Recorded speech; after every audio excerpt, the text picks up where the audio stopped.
Hello, everyone. It is 6 minutes now past the hour of 3 o'clock. It is time for another exciting edition of The Drive on this November 7th, 2023. And again, very mild temperatures, overcast skies, but not a lot of sunshine, but very mild today, 76 degrees here in bucolic Watertown. So let's get going. This is an election day. I mean, it's not for us really in the Nashville area. Nothing really to think about in that regard. But it is an election day in other parts of the country. And a lot of people are going to be looking very closely tonight to see if, the results in, let's say, Kentucky, in Ohio, in Virginia, other places around the country, they're looking for signs of where the national electorate is. You know, we've seen some polls of late. I spent some time talking to you yesterday about polls in the battleground states, which are rattling Democrats everywhere, showing that Trump is leading in 5 out of the 6 battleground states. The only one where Biden wins is Wisconsin. And as you get into the internals of that poll and you start looking about certain demographics, I mean, it is very possible that the coalition that Democrats have counted on for all these years in elections may be coming unraveled. Hispanic voters, black voters not voting for Democrats, almost in lockstep as they have done in the past. That is very much in evidence. Young people not particularly enamored with the Biden administration, and many people around the country looking at Joe Biden and deciding that he's too old and feeble to continue in office. Even a majority of Democrats feel that is the case. And so how will that have an effect on what will happen today when all the votes are counted? Well, Democrats are running most of these races around the country. They are trying to get their people elected by talking about Republicans and the recent abortion decision by the Supreme Court, trying to paint Republicans as anti-abortion, which many are, and quite frankly, the majority of them are. But they say, this is the big issue of our time, and trying to get people to go to the vote, to vote, to cast their ballots with regard to the abortion issue on the Democrat side of the equation. Republicans are doing everything they can to take the Democrats and connect them to the policies of a very unpopular president, Joe Biden. And it's having an effect in Kentucky, where you have an attorney general who is running for the office of the governor against the incumbent Andy Beshear, a Democrat. And the attorney general's name is Daniel Cameron. And they're looking to unseat a red state Democrat who's governor, but he's popular. According to some polls, Andy Beshear has a 60% approval rating and a 35% disapproval rating. Cameron, who was endorsed by Trump, according to the Washington Examiner, has attempted to tie Beshear to Biden and Bidenomics. That's a pretty good strategy, actually. Along with hammering the governor on crime and a lockdown policy during COVID-19, Cameron was elected statewide over his Democrat opponents by 15 points in 2019, but the gubernatorial race looks much closer. Polling into the race has generally shown that Beshear leads his Republican challenger, but an Emerson College poll released on Friday showed the race tied at 47 all, indicating that Cameron may have some momentum in the last days of the campaign. That's what you want to look for. Who's got momentum in the last few days? If Cameron has the momentum, he may have timed it just right to peak as people are going to the ballots today. A victory for Beshear would provide a blueprint for Democrats to win despite Biden's unpopularity, even in heavily Republican states, and could set the stage for a high office for the governor. A win for Cameron would be a red flag for Democrats going into the 2024 election, that even popular members of their party can be dragged down by the president's poor approval ratings. So that'll be one to watch just north of Nashville in Kentucky. Tonight, look to see what happens with Andy Beshear's versus Daniel Cameron. Could be a very, very interesting race. I wouldn't read too much into whatever happens in the Mississippi gubernatorial race. I don't think it's a bellwether race. I think it's driven by other politics in the state. In the Magnolia State, Tate Reeves, the Republican governor from Mississippi, is looking to avoid an upset in his reelection bid. Reeves faces Democrat Public Service Commissioner Brandon Presley. Yes, he's related to Elvis Presley. I think he's a cousin. In the gubernatorial election. Now, Mississippi, you'd say, well, wait, how's this guy in trouble? It's traditionally a very safe Republican state, and that's true. But there's been fallout over a welfare scandal in which $77 million in federal funds from low-income residents of the state was instead handed to wealthy state residents, and it has really roiled that state in controversy. The governor is one of the least popular in the country. His approval ratings are 46%. And that is not particularly strong. Presley, as I said, a second cousin to rock and roll legend Elvis Presley, has hammered Reeves on this scandal. So, again, that's one to watch, but I don't think it's a bellwether race because I think there are local issues which will drive the decision there. And Mississippi could lose a Republican governor as a result of that. Virginia elections, you really got to watch them. In 2021, saw an upset sweep by the GOP, winning all three statewide races and control of the House of Delegates, buoyed by Governor Glenn Youngkin's popularity and winning formula from 21. Republicans are looking to keep control of the House and flip the Senate. They have the House now. They want to keep the House of Delegates, and they want to flip the Senate to become Republicans. Really close. Republicans hold a 48 to 46 majority in the House of Delegates, so it's thin there. With only 6 vacancies, and Democrats have 22 to 17 majority with 1 vacancy. 7 seats, 4 in the House, 3 in the Senate, look to be some of the deciding races in Virginia. The key here is Youngkin's power in the Commonwealth of Virginia, but also a test to see if the GOP can fully win back a state that they thought was gone after the disastrous 2019 election. With the GOP's grip slipping in states such as Arizona, Georgia, and Virginia may be a test of whether the Republican Party can turn a state that was heading blue back to purple, maybe even a reddish color of purple. Again, the issue of abortion will be very big in the state of Ohio, following the Supreme Court decision in 22 in Dobbs, which handed the authority to craft abortion laws back to the states. It's been a very key topic, and Democrats have been trying to use it to their advantage against Republicans. There is an issue 1 in Ohio. You heard Matt Murphy mention it just a moment ago. The ballot measure would make the law right to make and carry one's own reproductive decisions, which would include contraceptive, fertility treatments, miscarriages, and abortions. It's not directly on the ballot in the states such as Virginia and Kentucky, but Democrats have tried to make that a key point in those races. And there are a series of other races around the country, Utah and Texas. Salt Lake mayor is running, the Houston mayor.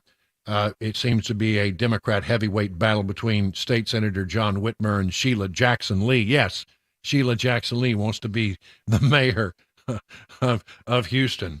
Importance of off-year elections is very, very important. Dictating control of the legislatures, the off-year elections can also serve as an early indication for what happens in 2024.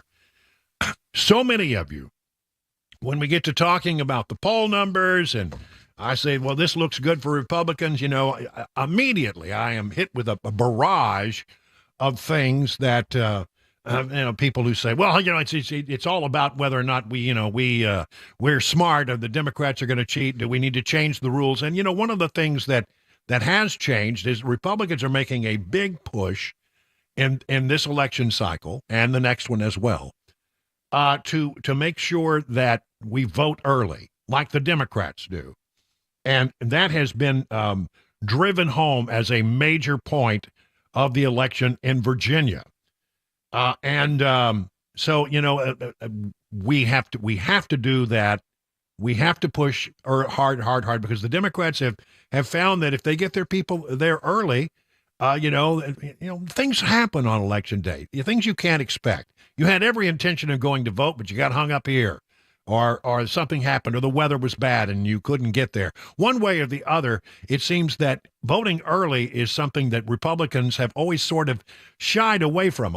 Republicans show up on Election Day was the old standard, So, but now they're trying to change the mind and the thinking, and that's happened in a big way in Virginia. So it will be interesting to see if Republicans actually did show up early, as they were asked to do in the Commonwealth of Virginia. And if that's the case, it will be a real test of whether or not it worked. In other words, did enough Republicans vote early that the Democrats didn't have an early voting advantage, which can make the thing a little bit crazy. So there you go, just sort of a thumbnail sketch of some of the things that are going to be talked about tonight. And tomorrow, regardless of the outcome, and we will endlessly have conversations about, well, what did we learn and what does it portend for the future? What does it portend for 2024? I will bring you a couple of 2024 items very quickly. We've been talking yesterday about how Democrats are just wringing their hands over the fact that Joe Biden is not doing well in the battleground states. And there's even been some calls from people like Mr. Axelrod to have Joe Biden step away from the race.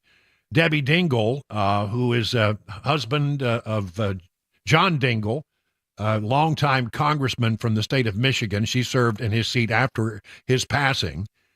She said today that she thinks that the problem with Biden is that the staff keeps him in a bubble. And Joe Biden does talk to them. He knows how to talk to them. He lives, unfortunately, he's at times kept in a bubble. But I think that the people that are around him are understanding that they need to get him. Look, I think it's great he goes to Delaware and Pennsylvania, but I want to see him get into a lot more of these Midwest states. When you see Joe Biden, when you talk to Joe Biden, you really do know who he is. Okay. Let's see. So she says he's in a bubble. We've been talking an awful lot about the no labels candidacy. That for the presidency, somebody, this no labels group wants to run somebody as a moderate, and we've been saying, who's it going to be? Who's it going to be? Will it be Joe Manchin? Who are they going to stick out there? Well, it turns out former Maryland Republican Governor Larry Hogan released an advertisement today focused on foreign policy. And it sounds like he's making the moves that he might be the candidate for the No Labels Party. Larry Hogan was a Republican governor in a very blue state, the state of Maryland. I know Governor Hogan personally, and I would say that it was pretty remarkable that a Republican could win in such a Democrat state. But he's not what you would call a rock-ribbed conservative. He had to be moderate because that's the only way a Republican can get elected in the state of Maryland. But he served 2 terms. He's a likable guy, not a very dynamic fellow, but he was able to be a Republican with an R behind his name in a state that was Democrat. And now there's talk that Larry Hogan might be the no labels candidate. Finally, I'll leave you with this. In Virginia today, as I say, they're going to the polls, and poll workers are out there. Here's what happened to one Republican poll worker while he was there, just handing out leaflets, just saying, here's our candidates, hope you'll consider it. It's well within the boundaries of what is allowed, as long as you're not too close to the polling place.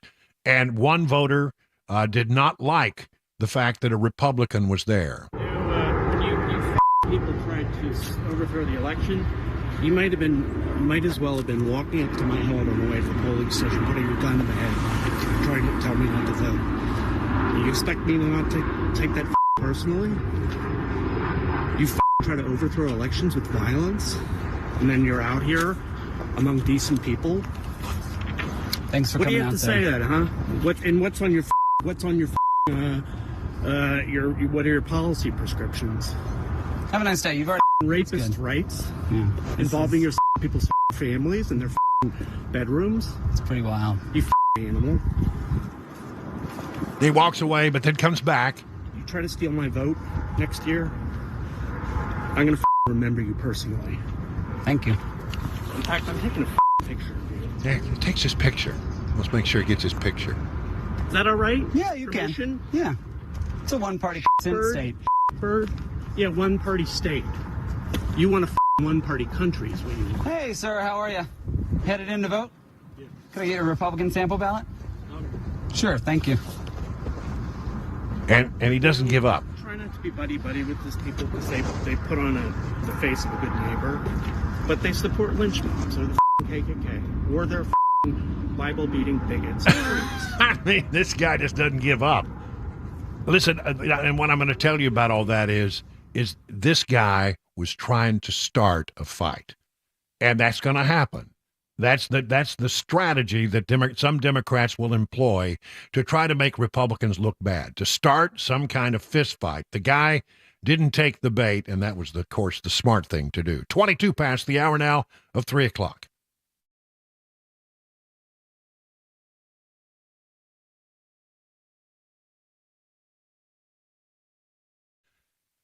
You know, when it comes to big home repairs, things like, waterproofing issues or foundation repair, you have cracking bricks or cracks in the walls or doors and windows that stick, all the signs.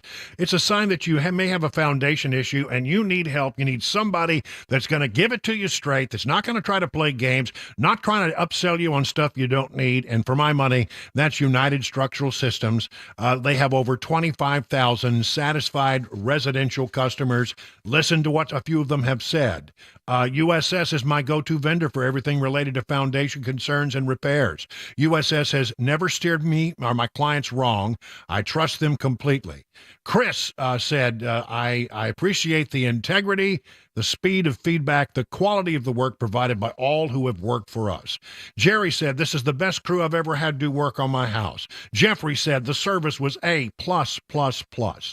I mean, when you hear people talk about this company, they always rave about their experience. At USS, they guarantee their best. Call USS, serving Middle Tennessee, Southern Kentucky, Western Kentucky, Northern Alabama, online at USSTN.com, or call this number, 615-488-7855. Hey everybody, Dan Mattis with Nashville's Morning News on WTN. I'm here at the Nashville Rescue Mission doing the interviews that I look forward to doing every single year. These are incredible stories of people who have had amazing recoveries. Thanks to this amazing facility, they are able to get clean and lead a more productive life. The date of our annual radiothon is going to be Monday, November 20th. Listen in and please donate. You can get more information at 99.7 WTN, including a link to the website for Nashville's Rescue Mission.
The latest on the partial leak of the Covenant Shooters Manifesto and an update on Americans escaping Gaza. We'll have those stories and more 30 minutes after the hour of 3 o'clock right here. Super Talk 99.7 WTN.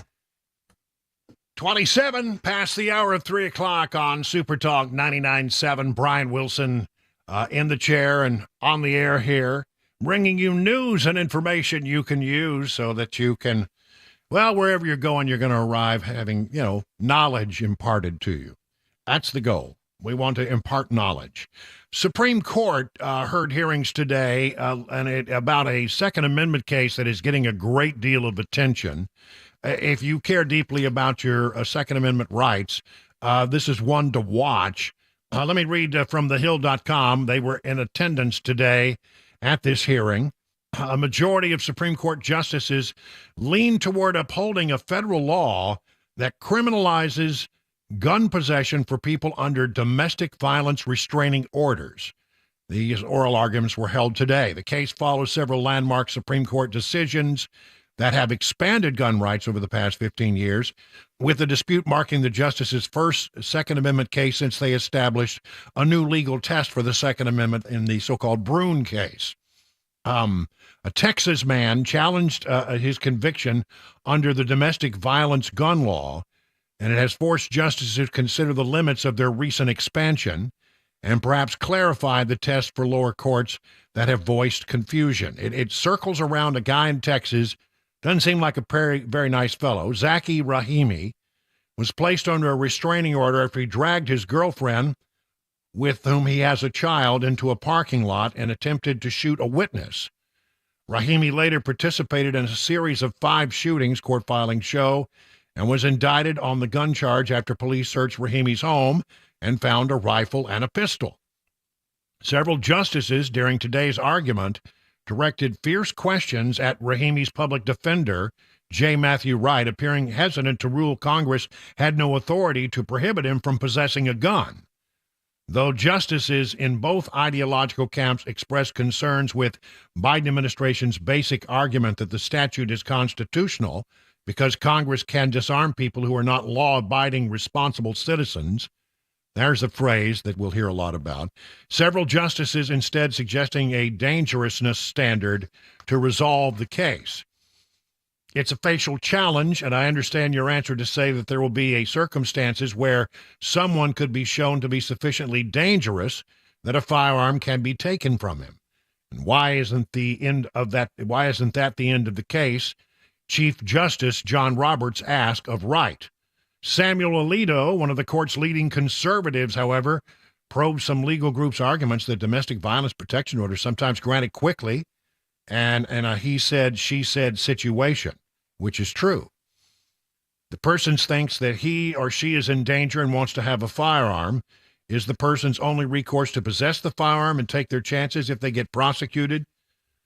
Then we heard from liberal Justice Sonia Sotomayor, chimed in to note Alito's hypothetical was not the facts of the case at hand. Yeah, but I mean, this is the dilemma. If you're going to say that somebody is dangerous and should not have a gun under federal law that's been passed, what is the standard? Where is the point where law enforcement can step in, and what ought the boundaries of that law be? I don't think that there are many law-abiding citizens who believe strongly in their Second Amendment rights have some concern about somebody who is truly dangerous, having an interaction with law enforcement and the justice system to decide whether or not those guns should be taken away from them if they have made threats to others or they could be a harm to others or themselves. We've been talking about that just, here in recent days with the recent shootings that we saw in Maine. Everybody knew this person was crazy. Nobody seemed to be willing to go forward and do something to strip a clearly paranoid, crazy man from his weapons. And so this is the kind of thing that they're trying to settle now, given that the court's last ruling on the Second Amendment was very broad and expansive, and I support it completely in Bruen. Justice Amy Coney Barrett, a conservative, repeatedly read directly from Rahimi's protective order and noted that the claims submitted by his girlfriend Conservative Justice Clarence Thomas similarly asked questions about facts underlying Rahimi's specific case. So this all comes from a Fifth Circuit Court of Appeals ruling that is now being challenged in the High Court, and it will be something to watch very closely. Right now, 32 minutes past the hour of 3 o'clock.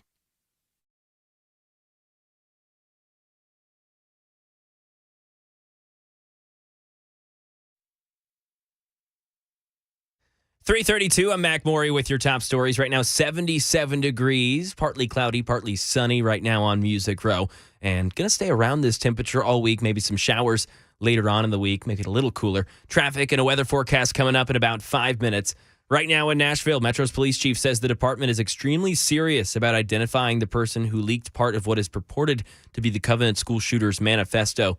John Drake's statement this morning calls it disturbing and shows a total disregard for Covenant families as well as the court system, where the battles continue between media and other parties and Covenant families. Nashville Mayor Freddie O'Connell said he hopes that the leak of these images was not out of malice or for profit. He also commented on the pending lawsuits for and against the release of the document, saying, quote, "At some point, very likely, the court will find one of two things. Either the victims have the right to protect these and it will hold up how many unauthorized images get leaked, or they'll be classified as public documents, at which point they'll be released in whole." And over to the Israel-Hamas war, more than 400 Americans and their relatives have exited war-torn Gaza through the Rafah crossing, and more are expected to depart Gaza today. That update comes from officials in Washington. Karen Travers has the latest from the White House. The White House marked 1 month since the Hamas terror attacks on Israel. National Security spokesman John Kirby said it's a time to reflect on the victims and those who are still held hostage by Hamas. I can only imagine the anguish that these families are still going through and have now for the past month, and the pain that they're feeling. Kirby also acknowledged the civilian casualties in Gaza. We're also keeping in our thoughts and prayers this 1 month in the many, many thousands of innocent Palestinians who have been killed in the conflict. And more than 10,000 people total so far have died in Gaza in those 4 weeks. That is the latest news. Weather and traffic next. I'm Mac Maury, WTN News.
All right, pay attention. Genesis Diamond's biggest and last store-wide sale of the year is coming November 17th, 18th, and 19th. That's next Friday through Sunday. It's an extraordinary event with savings of up to 20, 25, even 35% store-wide. This is the event that people wait for all year long. Rings, earrings, pendants, bands, bracelets, nothing held back for this once-a-year, 3-day sale. Acclaimed designers from New York and California will be flying flying in with expanded collections and special pricing. It's like the biggest jewelry trunk show you've ever seen times 10. So check out all new collections, the latest styles in both fashion and bridal jewelry, plus get 0% interest financing so you can spread your payments out. Don't miss the year's best jewelry event, the one where they break all the rules. And yes, Genesis luxury pre-owned Rolexes are also included. Check out their hard-to-find Rolex models and get special pricing for the event. Lab-grown diamonds also included. It's the final store-wide sale of the year with discounts of up to 35%. Genesis Diamonds, 3 days only. Get ready for Christmas, November 17th, 18th, and 19th, only at Genesis Diamonds, my jewelry store, Green Hills and Cool Springs.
It is 40 minutes now past the hour of 3 o'clock on Super Talk. Brian Wilson in the chair. And Mac Morey's in the newsroom. And look over there, it's Chris Weber. He's in the control room passing all the blinky buttons, which have been working today. It's good. Shouldn't have said that, Ed. Yeah, I know. I'm just asking for a little programming note. My understanding is Pamela Furr will be in here tomorrow in my stead from 3 till 7 as I go and have the doctors at Ascension Hospital poke around in my heart a little bit. Round two. Round two. I just want to be upfront with everyone about what this is all about. I have an irregular heartbeat, which I didn't even know that I had. But during some of my medical treatments this past summer, they identified it and they want to do a procedure to make my heart beat regularly. Nothing wrong with my heart except that it just beats weird. And so they tell me that because it beats erratically. Well, I mean, why wouldn't my heart beat erratically? Of course it would. Kind of fitting, yeah. But it does fit. And so it beats erratically, and they say that sometimes it makes your heart work against itself. And unbeknownst to me, all these many years it's been apparently there, they say that my heart only operates at 50% capacity. I only have half a heart. And they say that when they get through with this procedure, I should retain 100%, which is something I apparently have not ever had. First thing you're gonna do is go out and run a marathon. Yeah, I mean, there's climb no Everest telling. or something. I mean, given all that I've been able to accomplish on half a heart, if I get a full heart, who knows what might happen? Yeah. So, I mean, it is an outpatient procedure, but take me 1 day to do it and 1 day to recover, and I'll be back on Friday. So, listen, thoughts and prayers are appreciated. This is not a particularly risky outpatient procedure, but they literally will be poking around inside my heart. Not something that you look forward to. You don't choose to do something like that for sure. And I'll tell you right now that I'm gonna be on guard because the last time we did it once and they got some of it, they didn't get it all. So this is round two. I came out of the anesthesia and I was really groggy. And you know what that Henri wife of mine did? That Henri Cabana wife tried to get commitments to buy her diamonds and take her to dinner and do all these other things, while I was under the effects of anesthesia. Yeah, and videoed it. And she videoed it, and it got posted. So I'm just telling you right now, anything I say coming out of anesthesia, it doesn't mean anything. It's not going to hold up in a court of law. It's not going to hold up in a court of law. And nobody holds you to things that you say when you come out of anesthesia. Although I will say that some of the other things that I said when I came out of anesthesia required me to go around personally and apologize to the various nurses in the emergency recovery room. I was not apparently a very good patient. Who would have thought? Yeah, I know. So that's it. Not a big deal. And again, I appreciate any of your thoughts and prayers because I'll always take those no matter what. But I will be back on Friday, and literally, this is not like one of those heart surgeries where they crack you open and and dig around in your chest cavity. No bone saws or anything involved. No. Thank goodness, no. There will be none of that. And so we'll give you a full accounting of it when it's all over. But again, my thanks to Pamela for coming in and filling in while I try to recover the other 50% of my heart capacity. Remember, though, the one thing that I've learned out of all this is it's better to be half-hearted than to be half-assed. That's very true, yes. Okay. Let's turn to what's happening in the Middle East, where there is a continued conflict between the Israelis and the Palestinians inside Gaza, the Gaza Strip. Gaza City now said to be completely surrounded by Israeli forces, and they are systematically going forward, trying to do what they can to dismantle Hamas and limit the death of civilians. I mean, there is going to be some collateral damage. There probably has been already, but I don't know how you avoid that after what happened in October. By the way, this is 1 month since the attacks of October 7th. 1 month since it all started. Prime Minister Benjamin Netanyahu of Israel was speaking to ABC News last night and said the following, said, it looks like, after we dismantle Hamas, we'll probably still be responsible for maintaining some level of security inside Gaza. President Biden has said that it would be a mistake for Israel to occupy Gaza. Who should govern Gaza when this is over? Those who don't want to continue the way of Hamas. It certainly is not. I think Israel will, for an indefinite period, will have the overall security responsibility because we've seen what happens when we don't have it. When we don't have that security responsibility, what we have is the eruption of Hamas terror on a scale that we couldn't imagine. Do you have a warning to Iran, to Hezbollah? I think they've understood that if they enter the war in a significant way, the response will be very, very powerful. And I hope they don't make that mistake.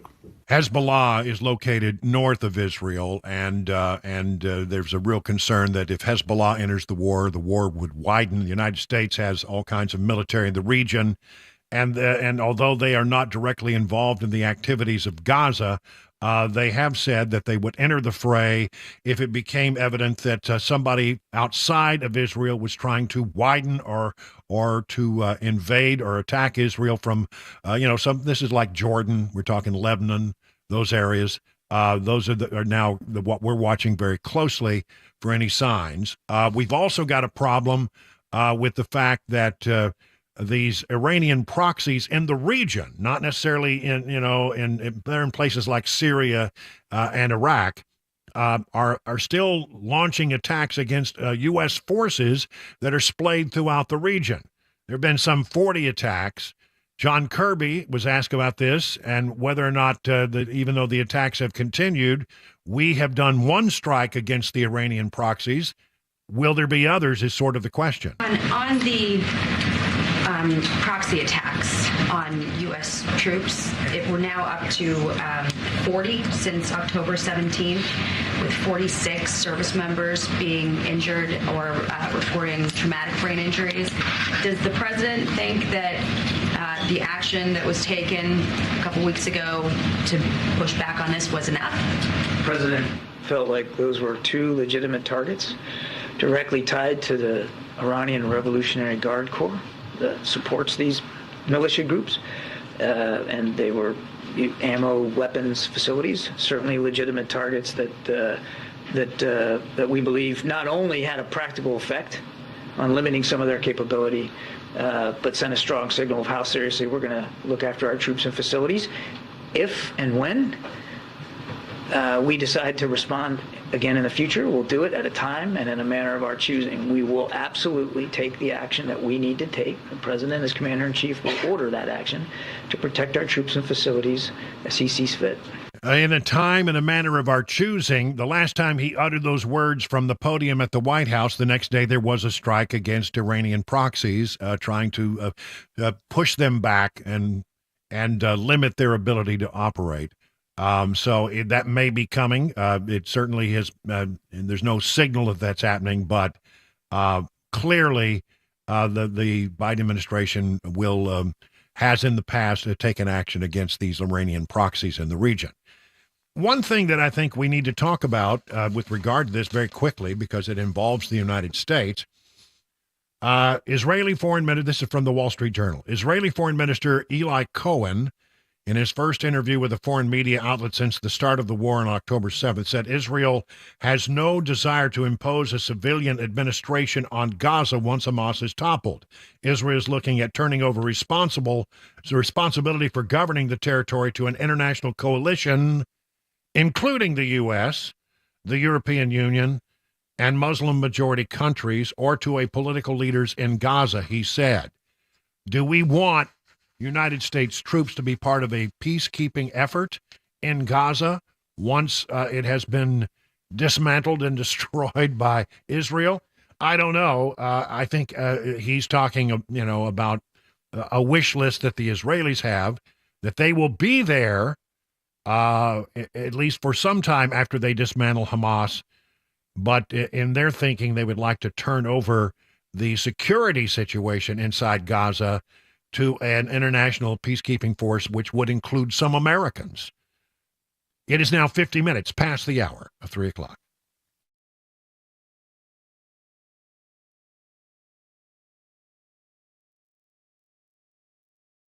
Hi, I'm Paul Winkler. I've been teaching investing on Nashville airwaves for over 20 years with the Investor Coaching Show. And in that time, I taught a lot about how markets work and how we invest money and academic principles of investing money. But I've also talked an awful lot about how to avoid the mistakes that people often make with their money. Think about it. A lot of people sold out of the market at the worst time when COVID struck, or when TARP happened, the Troubled Asset Relief Program, or gold, they invested in that at the worst time. Bailing out of the market because they were worried about Y2K or 9/11 or jumping into energy stocks or jumping into cryptocurrency. One of the things that I like to do is educate investors, because I believe that the more educated you are, the more confident you are, and the more confident you are, the more successful you can be as an investor. Now, I not only do that on our radio show, but we do that in our offices around the Nashville region, 10 offices. To learn more about our approach to investing and financial planning, go to paulwinkler.com and set up a free 15-minute phone call, or you can call 615-851-1950.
The latest on the Covenant Manifesto leak, multiple fires around the Middle Tennessee area, and the White House makes some new remarks regarding the Israel and Hamas war, and a big birthday in Tennessee. We'll tell you all about it at 4 o'clock on Super Talk, 99.7 WTN. 57 minutes now past the hour at 3 o'clock, wrapping up hour number one here. Let's go to the markets and see how they did. Again, another slate of green indices. Dow Jones Industrial ended the day up 56, S&P up 12, NASDAQ up 121, almost a full percent. This is the longest winning streak since November of 2021. There've been several days in a row of green slates on the major indices. What is driving all of this euphoria, John Maxon? Well, Brian, you're right. As you said, it's the longest streak since November of 2021. I don't think a couple of weeks ago we would have thought that, but it's really this continued focus that the market believes the Fed is done raising interest rates. And, it's interesting. There was 3 Fed speakers that actually came out today, and 2 of them stressed that the Fed was really going to continue to pursue this goal of 2% inflation. And then Federal Governor Christopher Waller came out and was concerned about how high the GDP number was, and it was something that they needed to watch very closely. So really hawkish comments that the market overlooked because, again, it believes that the Fed is done raising rates or really close to that. And as a side note, oil, we've not talked about in a couple of days, below $80 a barrel today. So a lot going on around interest rates. All right. Thank you, John Maxon with Beacon Capital Management. Learn more about all the things they can do for you at Beacon by just going to their website, askbeaconnow.com. 58 minutes past the hour, 3 o'clock. All right, now, if you're in the market for a pole barn, the 2 brothers that run Stoltz Co. are the 2 guys that you must talk with. Exceptional quality, craftsmanship, fair prices. They can build you a new pole barn to your specifications with your needs in mind. That's the Stoltz Co. difference. You can use a pole barn for all kinds of things. It can function as a classic tool and work barn, a garage, even a place to live. Flexibility is the key here. They will combine the classic post-frame barn look with the reliability of modern materials and techniques to give you a finished barn that will stand the test of time. They do not scrimp on quality. They don't cut corners. They believe their customers deserve only the best. Just go to their website. It's stoltzco.com, STOLTZCO.com.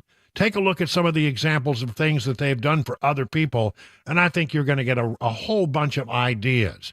And then call this number, 615-622-5992. Stoltz Co., where quality workmanship and great customer service is affordable. 615-622-5992. Learn more at stoltzco.com. That's stoltzco.com.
It's 4 o'clock. I'm Mac Morey with your top story. 77 degrees in Music City, partly cloudy today with temperatures going to stay around the 70s this week with some showers maybe making it a little cooler as we head into the weekend. A traffic and a weather forecast coming up in 5 minutes.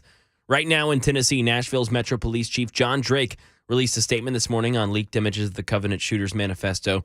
Chief Drake did verify the authenticity of the 3 pages released. He mentioned that the department's extremely serious about finding the person responsible for the leak, while saying he's disturbed that someone would do this.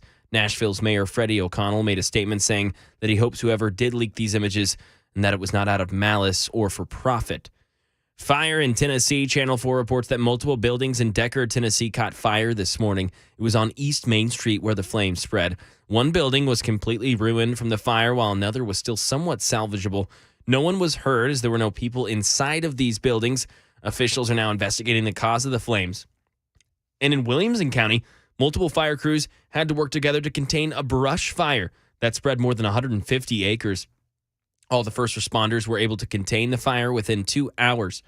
And now over to the nation's capital. The White House marked 1 month since the Hamas terror attacks on Israel. Karen Travers with the latest. Asked to respond to the UN Secretary General's comments that Gaza is, quote, becoming a graveyard for children, White House National Security spokesman John Kirby said Tuesday it's horrible to see images of young kids being pulled out of rubble and so many not making it. Kirby said the blame is on Hamas. Hamas is putting those children and their families in greater danger by not letting them go, by encouraging them to stay, by sheltering in their homes. Kirby said there are children being held by Hamas, and the U.S. is trying to get them released, but has had no success so far. And 10,000 people have died in Gaza in the month since the conflict began. A big birthday in Tennessee. Fox 17 reports that Maxine Eastlin, who lives in Franklin, is celebrating her 102nd birthday this week. She's originally from Mississippi. She also lived in Germany during World War II when her late husband was stationed there while serving with the U.S. Air Force. The living facility that she stays at says she loves to play bridge and she has a glass of white wine every day. That is the latest news, traffic, and weather on the way. I'm Mac Maury, WTN News.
It is 7 minutes now past the hour of 4 o'clock on Super Talk 99.7. I'm Brian Wilson, your friend and radio buddy, as always.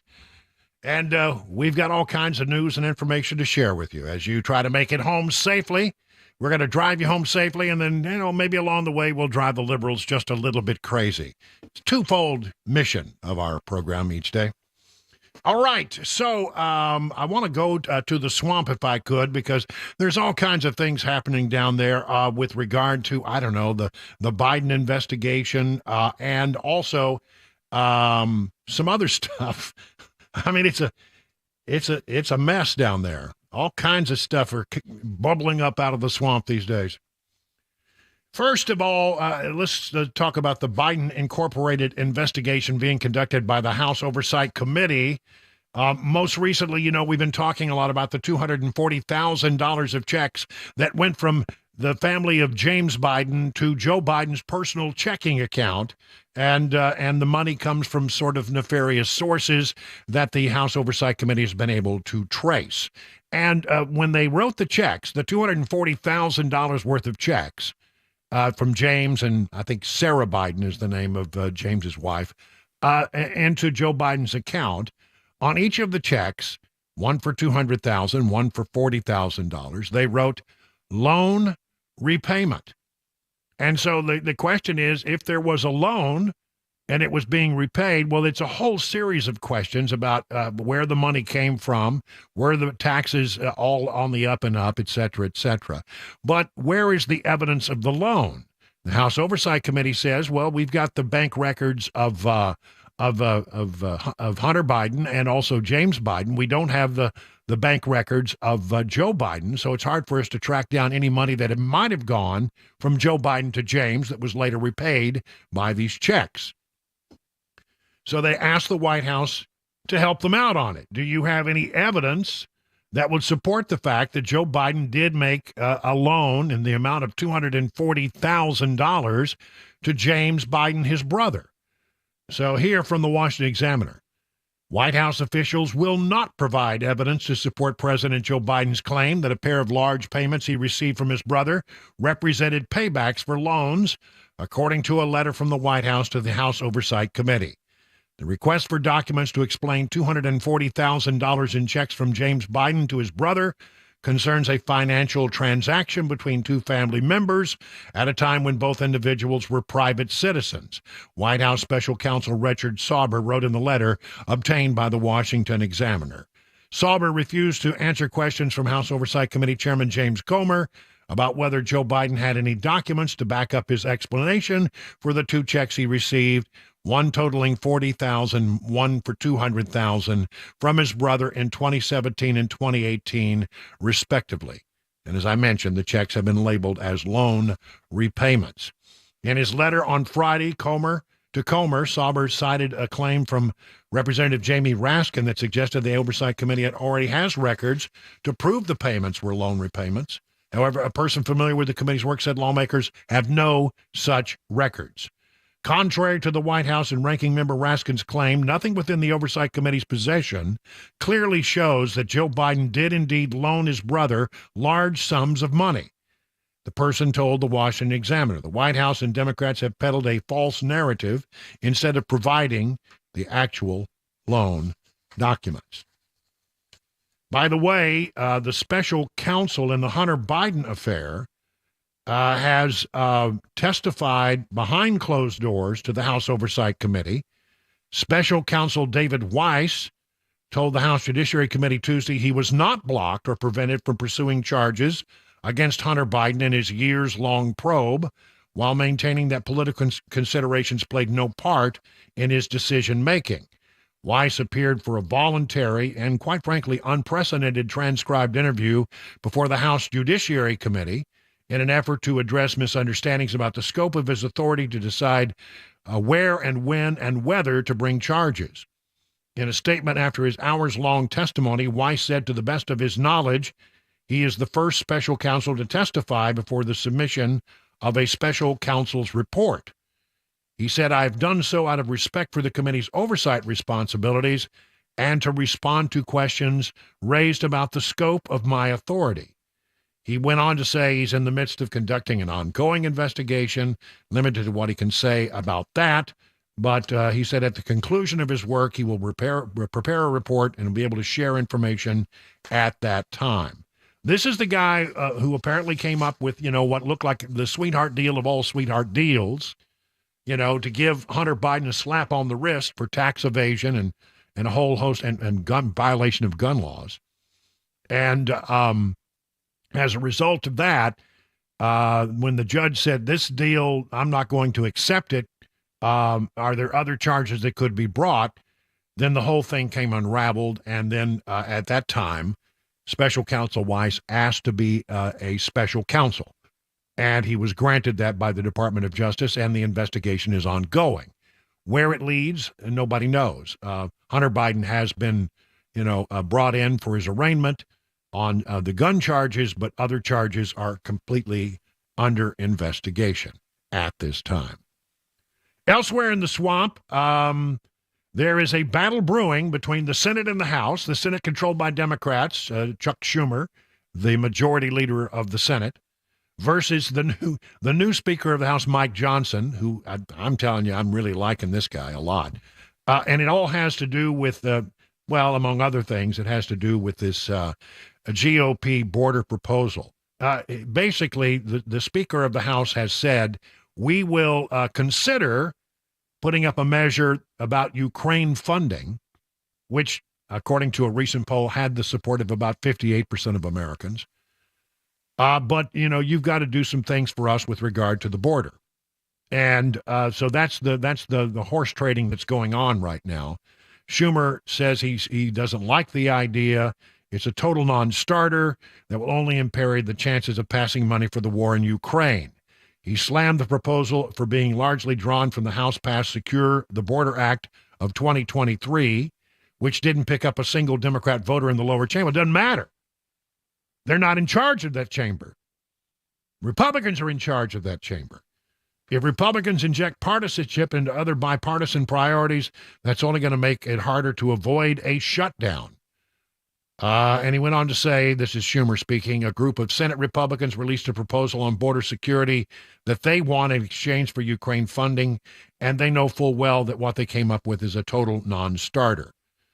Too bad. Listen, if you want this, you're going to have to give us that. That's the way it's going to work. I hope that, again, the Speaker holds his ground. Because the border, as we all know, is an unmitigated disaster. And the Biden administration on its own will not do anything to change the situation. It will only be if there is some kind of deal worked out between the House of Representatives, who definitely wants more border security, in exchange for releasing more money to Ukraine. I know that more money to Ukraine is something that a lot of people within the sound of my voice are not in favor of. I hear you and I understand. And I will say that I got to tell you, I'm having a little heartburn about it myself. I generally have been of the belief that it's in our national security interests to continue to support Ukraine, even though I understand they're bad people. I understand they're not true it's not a true democracy in any sense of the word. But, sometimes the United States, it's in our national security interest to do business with people who are enemies of our enemies. And to watch the Russian army be degraded to a great deal without having to put boots on the ground is in our national security interest. But I get that there's a lot of people who don't like that idea.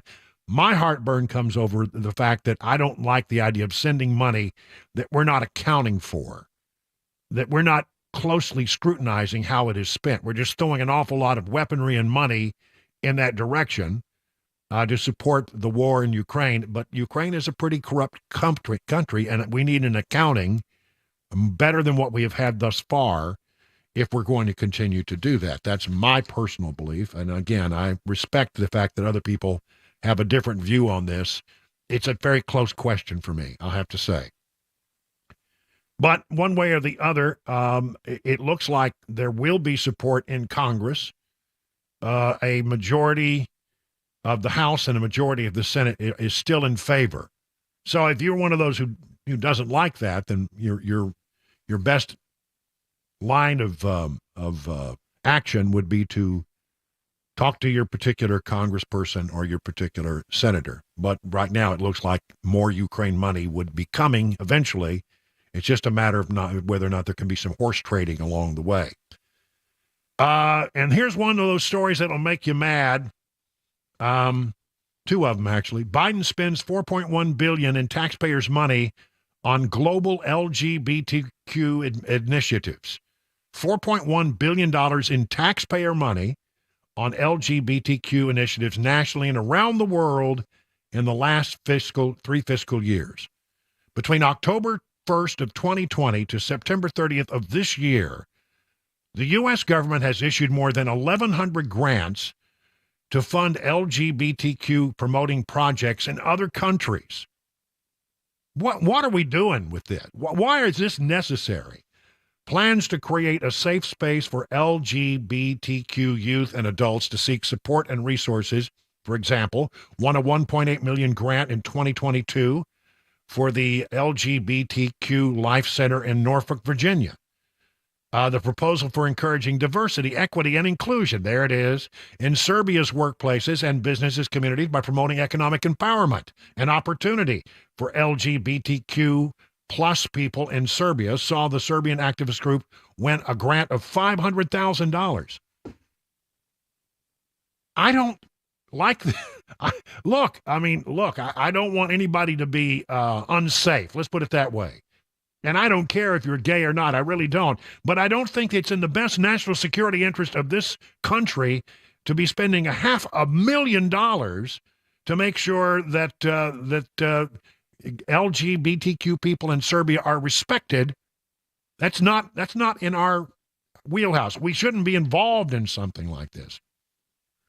And there are others. An Armenian activist group called the Pink Human Rights Defender received $1 million to empower the LGBTQI community in Armenia. $1 million of our taxpayer dollars going to that. A federal spending website can be filtered to show entries that include specific words, and you can do it yourself. You can go and look up LGBTQ. 1,181 grants, 31 loans, 9 direct payments during the last 3 fiscal years. And then there's this from hotair.com. Once again, we're seeing how Joe Biden's been acting quite differently in private toward Israel as compared to publicly in his support of the Jewish state's right to defend itself. The Hamas terror group's Israel urgently requested Americans sell thousands of M16 rifles to them. But as the Free Beacon learned this week, Joe Biden placed a hold on the request until Israel provided a guarantee that none of the weapons would wind up in the hands of Israeli settlers in the West Bank.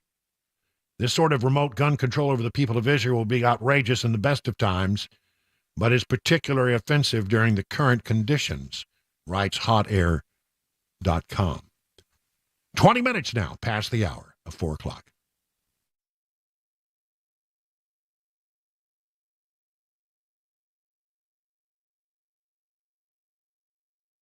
Let me tell you about the folks over at Eurofix, and they have a question for you. The last time you were in an auto repair shop, was it stinky, smelly, greasy old rags lying around, a countertop that you wouldn't want to touch, afraid you're going to get grease and dirt all over your clothes? I'll tell you another thing that stinks. It's the repair shops that keep your car forever. They're not honest, and they don't call you back when they say they will. If that was your last experience at a vehicle repair shop, listen, I want to tell you about Eurofix. Eurofix takes the stink out of European auto repair. At Eurofix, you'll get a free 15-minute no-wrench inspection with an estimate every visit. No high-pressure sales tactics. At Eurofix, you get a 3-year nationwide warranty and a free loaner car with every repair appointment. And never pay dealer prices.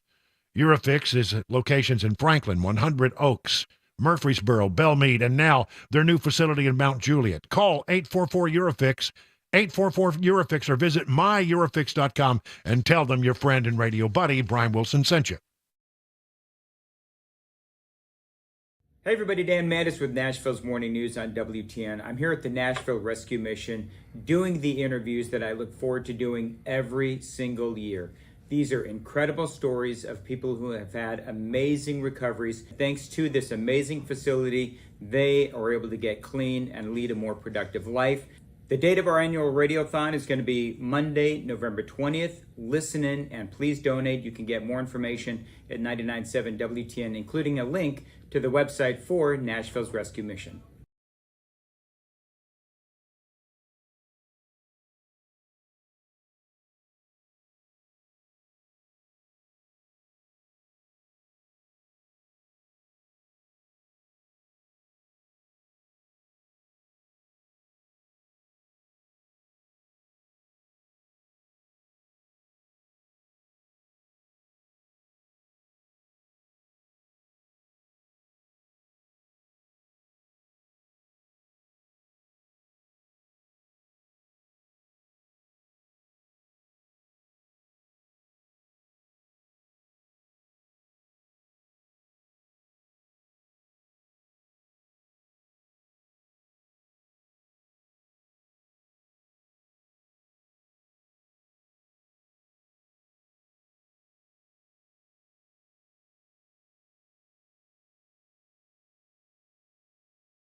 The latest on the Covenant Manifesto leak, a gun found at a Tennessee high school, and the latest from Wall Street. I'm Mac Morey, coming up at 4:30 on Super Talk 99.7 WTN. You know, guys, we've talked from time to time about electric cars and how the government's trying to, get everybody to drive an electric car, and they're pushing the automakers to make electric cars and to move away from the internal combustion engine. And recently, what we have found is that a lot of the major car manufacturers are having trouble selling the darn things, as it turns out that, well, there were some early adopters that wanted electric cars, but a lot of people have decided that they do not want electric cars, and therefore, many of the major automakers have a lot of electric cars sitting on the lots, and they can't get rid of them. And by the way, they lose money on every car they sell that's an electric car because they have not yet recouped all of their research and development cost and the cost of manufacturing these cars, which can be, millions and millions, if not billions of dollars at a time. So, they haven't recouped that money. And so they have to, when they sell one, they're taking a loss at this point. Some automakers, such as Hyundai and Ford, are this month offering cash rebates as high as $7,500 on some models. Others report aggressive lease deals that offer cheaper monthly payments and shorter contracts to attract buyers. Many companies are offering low-interest rate promotions in an attempt to make pricey EVs more affordable. They're doing everything they can to sell these things off the lot. Even Tesla has slashed prices this year across its lineup, reducing the starting price of some models by roughly 1/3. Ford Motor Company has marked down its Mustang Mach-E SUV. I don't know why they call it a Mustang. It doesn't look a Mustang. It's fast as grease lightning, I'll give you that, but it's really basically sort of a small SUV, but they've cut the prices down at least 2 times this year. They can't sell them. They can't get rid of them. I mean, when they first came out, they were hot. But since, the people who wanted them have gotten them, that was a very small market, and other people not all that interested. A lot of concerns about electric cars. Here's another story from the Epoch Times. Electric vehicles hit a sales record, but manufacturers are losing money. Experts blame government interference in the free market. Well, that's exactly what it is. The government should not be involved in telling you what kind of car you should drive. If the electric cars are all that damn good, then people will make that decision on their own. Let the market decide. But no, Democrats don't trust the free market. They want to tell you what to do. They want to push you away from an internal combustion engine and into an electric car, even if it's not what you want. Kelley Blue Book reports the sale of electric vehicles had another record in the third quarter of 2023. 300,000 purely battery-powered vehicles for the first time in the market. That exceeded those sold in the second quarter, was an increase of 50% over a year ago. In all, EVs counted for 7.9% of car sales. Well, that's not a lot. Despite the robust figures, EVs are now piling up on dealership lots, and manufacturers are losing money. What the problem that lurks behind the record sales figures have not translated into anticipated profits for the automakers. According to Edmondson, they show that EVs, which once sold within 20 days, are now sitting on a dealership lot for an average of 65 days. Ooh. Wow. That I can understand why they're squirming. I mean, you got to move cars in the business, and if you can't sell one in 21 days, 3 times what it would take to normally sell a car. They're sitting on the lots, and they're stacking up. I mean, now listen, here's the good news. There is always a bit of good news in the bad, if you know where to look for it. If you really want an electric car, then now's your time. Good time to do it. Yep. Yeah, it's a time to, you can get an electric car and you'll get some discounts. And the dealers, let's say, are motivated to move some electric cars that have been sitting on their lot for a very, very long time. So if that's your thing, it's not my thing. Now's the time for you to strike. 30 minutes now, past the hour of 4 o'clock on Super Talk 99.7.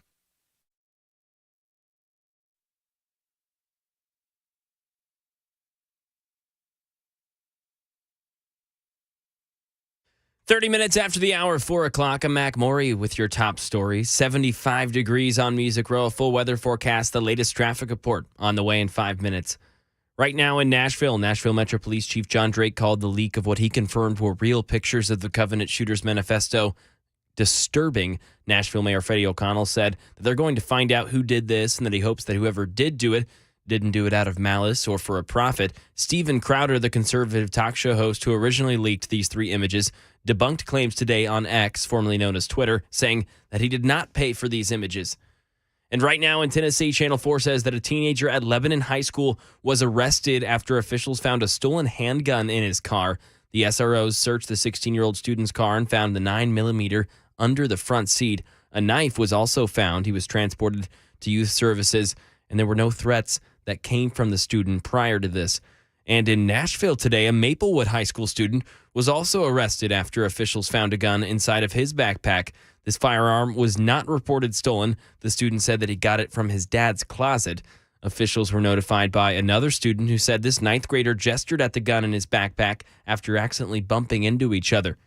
And now over to the money news. Here's Daria Albinger. Stocks continue to tick higher as the markets absorb the big swings, which have shaken them in recent weeks. The Dow rose 57 points, the Nasdaq jumped 121, and the S&P added 12 for the session. Benchmark crude fell back to $78 a barrel, where it was in July. Earnings season rolls on. Robinhood reporting after the close its third quarter numbers falling short of analyst expectations. EV maker Lucid Group also reporting lower than anticipated numbers. WeWork is is no longer working. The office sharing company that promised the way people did their jobs would change has filed for Chapter 11 bankruptcy protection. It's entering into a restructuring support agreement with the majority of its stakeholders to drastically reduce its debt while evaluating its commercial office lease portfolio. It's expected to cancel leases at all WeWork locations that are non-operational. All affected members had received advance notice. And that is the latest news, traffic, and weather on the way. I'm Mac Morey, WTN News.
Let me talk to you about the Special Operations Transition Foundation. It's or what's called SOTF.org. You can learn more about it if you just want to go to their website. But this is an idea that came out of a conversation that began with the people who actually killed Osama bin Laden. They were meeting one day, and somebody asked them, "What are you going to do next? Where are you going to go when you get out of the military?" And to the surprise of many people in the room, they didn't know. They didn't have any idea. Listen, some of these folks would be great hires for your particular company. Some of the operators have been there, let's say, 9 to 14 years. You know that about 95% of them have bachelor's degrees, 70% of them have master's degree. Many of them speak a foreign language. They have led teams of up to 250 people. There are other senior leaders who've been there longer. 95% of them have master's degrees and a lot of leadership qualities that could work well at your particular company. Looking for hiring partners? That's what they need. If you're a business looking for elite upper management skill set, then think about hiring operators out of the SOTF program. You could host a transition workshop, or you could donate. It's a 501c3, and donations are what they're funded on. It takes $6,500 to put one special operator through the program to help them adjust to working in the real world. Every donation counts. If you want to learn more, just go to the Special Operators Transition Foundation website at SOTF.org.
38 minutes now past the hour of 4 o'clock on Super Talk 99.7. I'm Brian Wilson, your friend and radio buddy.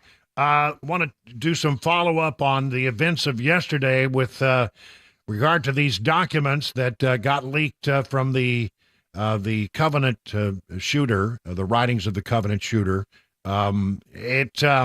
Look, it was an emotional day yesterday for a lot of people, and I have nothing but a great deal of how do I want to put this? I have a great deal of sympathy and empathy for the parents of the students who died on that day, and for those who suffered losses related to the 6 people who were killed on the day of the Covenant shooting earlier this year. I have such.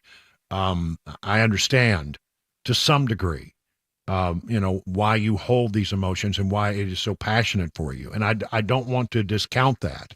I can't begin to understand the pain that you have gone through, but I do still believe that there is a public service and it is important for the public to know more about these shootings. And so, I wished that the documents had been released back a few days after the shooting. If that had happened, it would have been rolled into your first round of grief and pain and suffering, and by now we'd be well past it. When you say that it has ripped open wounds, I get it, I understand. But if it had simply been allowed to come out in the early goings of this investigation, like it normally would be in a FOIA case. Normally these things come out in a matter of days, especially when there's no trial that's connected to the investigation. And the shooter was killed. Nobody was going to be charged. Nobody was going to be tried. So there was no reason why the FOIA information would not have normally come out until the lawsuit started flying. Having it come out now so many months later, I understand rips open wounds, but none of that would have happened if the regular order had been followed and the FOIA law had been observed the way it was written. So I do understand that. And I would prefer that that was the way it had been done. But anybody who says that it's painful for these things to come out now, you were always running that risk by filing a lawsuit and dragging the thing out, I just would say. Chief John Drake has vowed to investigate to find out who leaked the Covenant documents. He said that he did confirm, and Metro Nashville has confirmed as of today that the 3 pages of writings from the Covenant shooter are authentic. But they are conducting a wide-ranging investigation. It is not clear how the photographs were sent to talk show host Steven Crowder. But right now, the police department is not in control of all of this information because the courts are involved at this time. Eventually, Metro Nashville Police released a statement acknowledging the investigation into the release of the photographs and writings and revealed the images are not crime scene photos, which is, and nobody said they were, but that they are not. And so this case goes on. The Nashville mayor said it's still a very fresh trauma for this city. I have not looked into these images and don't plan to. I can't even imagine what would be going through somebody's head who would sell these unauthorized images knowing that they might re-traumatize families, including children, who have been part of this victimization process. Well, I will say Steven Crowder has stated for the record, he hasn't said much, but he has said that he did not purchase these photos, that they were not sold to him. Let's see. Connell says, I think it makes a lot of sense to me that in the interest of public safety and victim rights, we want to let that process play out. Well, there is a case pending right now, and the real question that is before the courts, not yet decided, is whether or not the parents and the church and the school could step into the case that was a FOIA case that was brought by news organizations and police department organizations and others. Tennessee Star, very much involved in that case to try to get the release of what would normally, in any case, be public documents. And they entered it as interveners, and the judge who was hearing the initial case said, okay, I'll allow it. Then there was a challenge to whether or not those folks could be interveners who could intervene in the case. And that was heard in a separate court, and we're waiting on a ruling on that matter, which has not yet come. So it was always possible that as this process played out, that the courts, and we'll see what they do, would just simply go ahead and say these documents should be released. These documents, the people who have intervened on part of the school, the church, and the families do not have a right. Maybe they do have a right, but so far we've not had that ruling come from a high court. And then there's another question here. I think it's a very good question raised by the folks over at Fox 17. Is the legal battle to keep the Covenant shooter writings concealed now a moot case? So 7 months after the tragedy, we're getting a look at some of the grim details of the mindset of the sick mind of the shooter, but also learning more about the particular case and the motivations of the shooter, which I think could be helpful in many, many ways to know exactly what was going on there, what was motivating the person to take such reprehensible actions, and what happened along the way. Why was it that it didn't reach the attention of people who realized this individual was so filled with hatred and just spewing anger in every corner, according to the writings. You can't walk away with any other conclusion but that. But, you have a list of people saying that it should come out as it normally would, and you have some that say they don't. And the question is, since they have been leaked out, at least 3 pages of it, is the case now moot? In other words, is there any reason for it to continue on? The case is moot when it is no longer legally necessary to move forward, usually when the issue is somehow revolved at the same times as the proceedings. I think there's still a lot to argue before this court about whether or not they should be open. I think they should be. The fact that 3 pages have been released doesn't give us all the information that I think the police have. The police have the so-called manifesto, which was found in the car outside the shooting, after the shooting, and that is apparently what we saw pictures of, and if you cared to look at it. And then you have a bunch of other writings that were found at the shooter's home, which apparently go back for years and years and years. I think there are real questions here that we need to understand about what happened to this individual when the shooter was actually a student at the school. Were there incidents? Were there things that happened that created the person who eventually walked in there intent on killing people on a murderous rampage? You have a state legislature that has been asked to make decisions and pass laws that prevent something like this from happening, but they don't know what the motivation was. They don't know the facts of the case. We don't know everything that we need to know.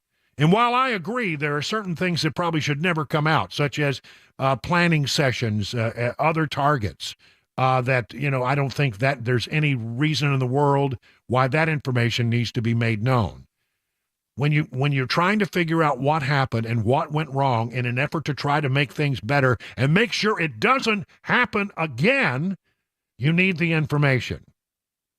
And while I understand it's painful, and I get that, I truly understand that it's painful. I may not be able to understand the depth of your pain, but I can understand that it is painful, and I really hate that you're having to go through this, and I can't even begin to understand the trauma that you have undergone. But I do believe that it's in the public interest for more of this information to come out. So to declare it a moot case and just leave it there with only 3 pages out, no, not quite what I think should be done in this particular case. I think there's more to be had. And again, if this case had followed the case the way things normally happen in a FOIA case, the information would already be in the public's hands. We would already have had it released. We would have a better understanding of what had happened. We could perhaps take actions to make sure that it doesn't happen again, and it would all be behind us. 7 months behind us. We may still have days ahead where more of this information is released, depending on how the courts rule. So it may not be over. But if things had followed the course that are normally followed in a case like this, we'd be well behind it. We wouldn't be even talking about this today. We have dragged this out for months and months and months, and there may be some more painful information that is going to be released in the days ahead. But there's a reason for that, and that is the lawsuit that has the involvement of maybe, 15 or 20 lawyers. It's now 49 minutes past the hour of 4 o'clock. Hi, I'm Paul Winkler. I've been teaching investing on Nashville airwaves for over 20 years with the Investor Coaching Show. And in that time, I taught a lot about how markets work and how we invest money and academic principles of investing money. But I've also talked an awful lot about how to avoid the mistakes that people often make with their money. Think about it. A lot of people sold out of the market at the worst time when COVID struck, or when TARP happened, the Troubled Asset Relief Program, or gold, they invested in that at the worst time. Bailing out of the market because they were worried about Y2K or 9/11 or jumping into energy stocks or jumping into cryptocurrency. One of the things that I like to do is educate investors, because I believe that the more educated you are, the more confident you are, and the more confident you are, the more successful you can be as an investor. Now, I not only do that on our radio show, but we do that in our offices around the Nashville region, 10 offices. To learn more about our approach to investing and financial planning, go to paulwinkler.com and set up a free 15-minute phone call. Or you can call 615-851-1950.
Nashville Metro Police Chief John Drake and Nashville Mayor Freddie O'Connell speak on the leak of now confirmed images of part of the Covenant Shooters Manifesto. Discussions in the nation's capital concerning aid to Israel and Ukraine. Bus drivers in Kentucky, they're dropping like flies. We'll tell you why. Plus, a popular musician coming to Nashville. Those stories and more coming up 5 o'clock right here on Super Talk 99.7 WTN. That's Mac Maury. He'll have the news for you shortly. And then, of course, at 5:20, don't miss Mac Maury's Wide World of Sports. There's Chris Weber in the control room. Guys, when I first came to town in about 2018 and, was trying to figure out how the lay of the land was and which news organizations, that I should follow to make sure I was plugged into the things happening. I started looking at the Tennessean.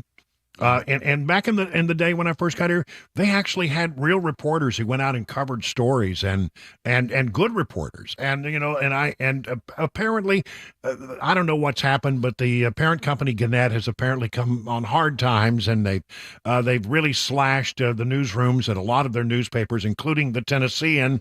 And it's difficult to go out and cover news if you don't have any people. So I'll give you that. But if you got money for people, work in a newspaper, I'm not sure this is the best investment you could make. Uh-oh. Gannett, the parent company of USA Today and the local media outlet The Tennessean, announced it has hired a reporter to cover pop megastar Taylor Swift. Dang it, I didn't get the job, I guess. Yeah, the Tennessean shared on Monday that veteran journalist Brian West was the top choice in pool of hundreds of candidates who applied for the position. Michael A. Anastasi, Gannett's vice president of local news, the editor of the Tennessean, told Variety that applicants for the position included fans of the artist who referred to themselves as Swifties and veteran hard news reporters, including one very established White House reporter. That's got to be a joke. Wow. I don't believe that at all. He is also a passionate Swift fan. I mean, come on. You're going to dedicate one reporter to one pop star? That's crazy. How about having somebody cover City Hall? That'd be a good one. Give me a break. 57 minutes now past the hour of 4 o'clock.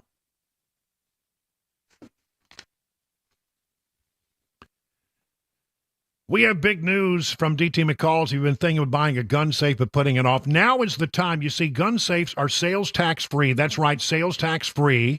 It's hunting season, so be sure you're keeping your gun safe when you're not in a tree stand with a gun safe from DT McCall. Now, they are the largest Liberty Safe dealer in Tennessee. Why?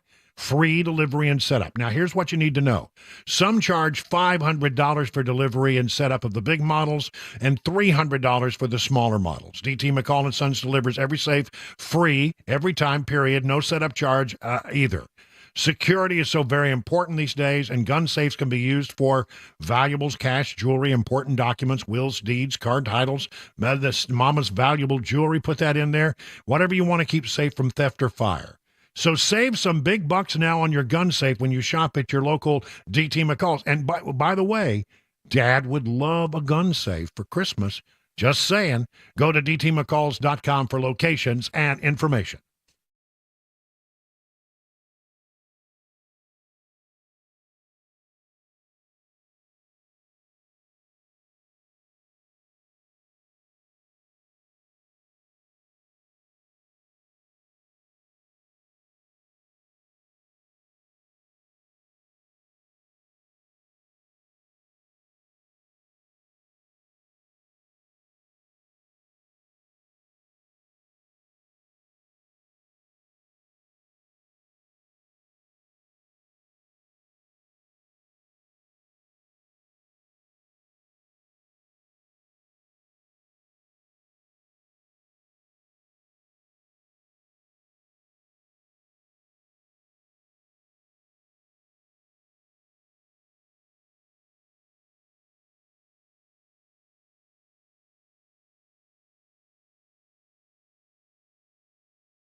5 o'clock, I'm Mac Maury with your top story. 73 degrees in Nashville. Latest traffic report plus a weather forecast on the way in 5 minutes.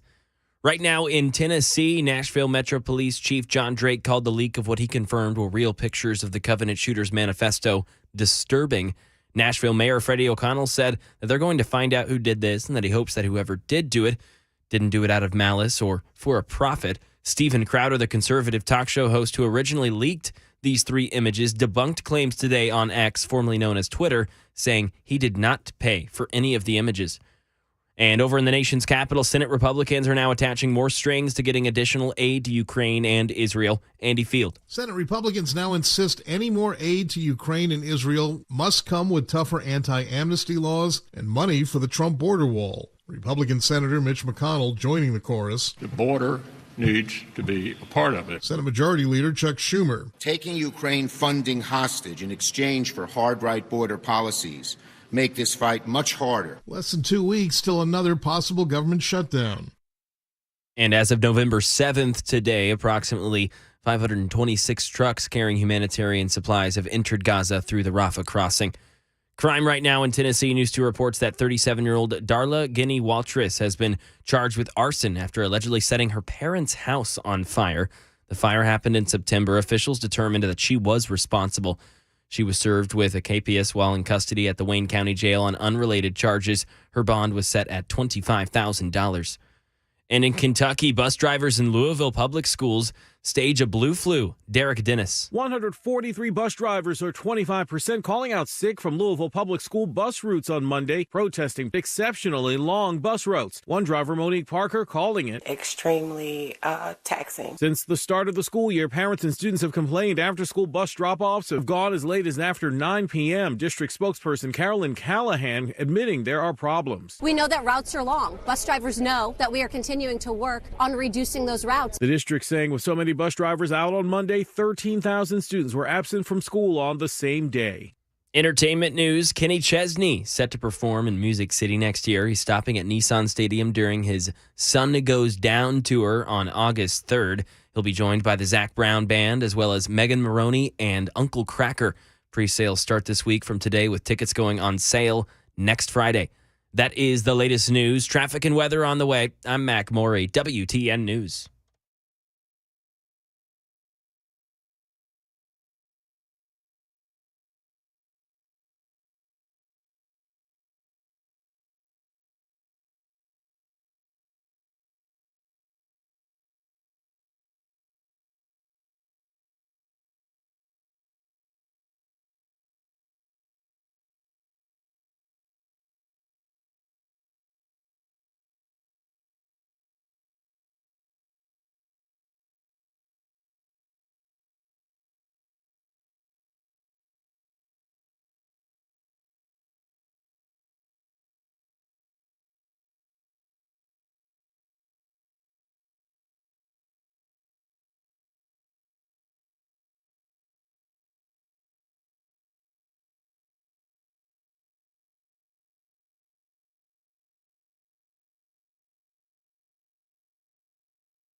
6 minutes past the hour of 5 o'clock on Super Talk 99.7, hour number 3 of The Drive on this November 7th.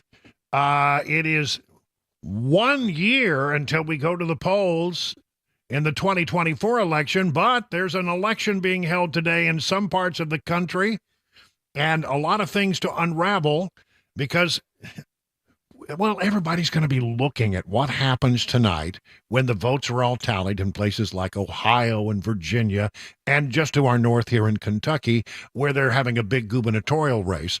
They'll be looking at those for signs of what it might mean for the 2024 news cycle. Because, well, in 2023, Democrats and Republicans are both testing out their messaging to see what might work and what might drive people to the polls.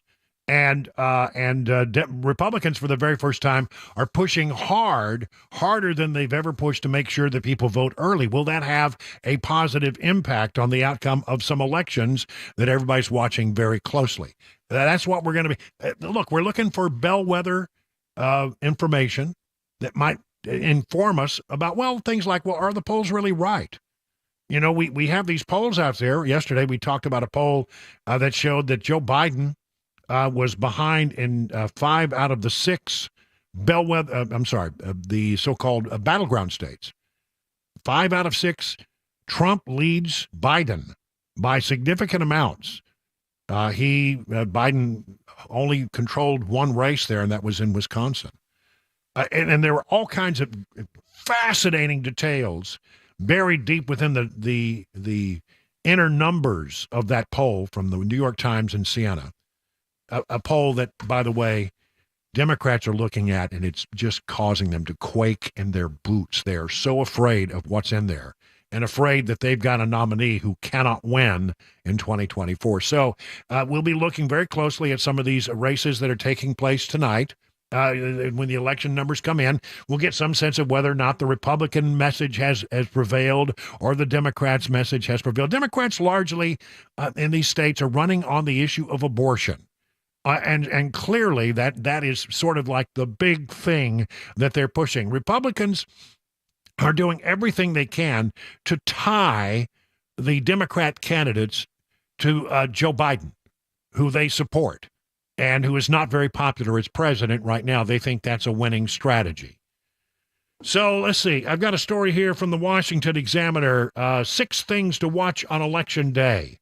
They start with the big gubernatorial race just north of us here in Nashville.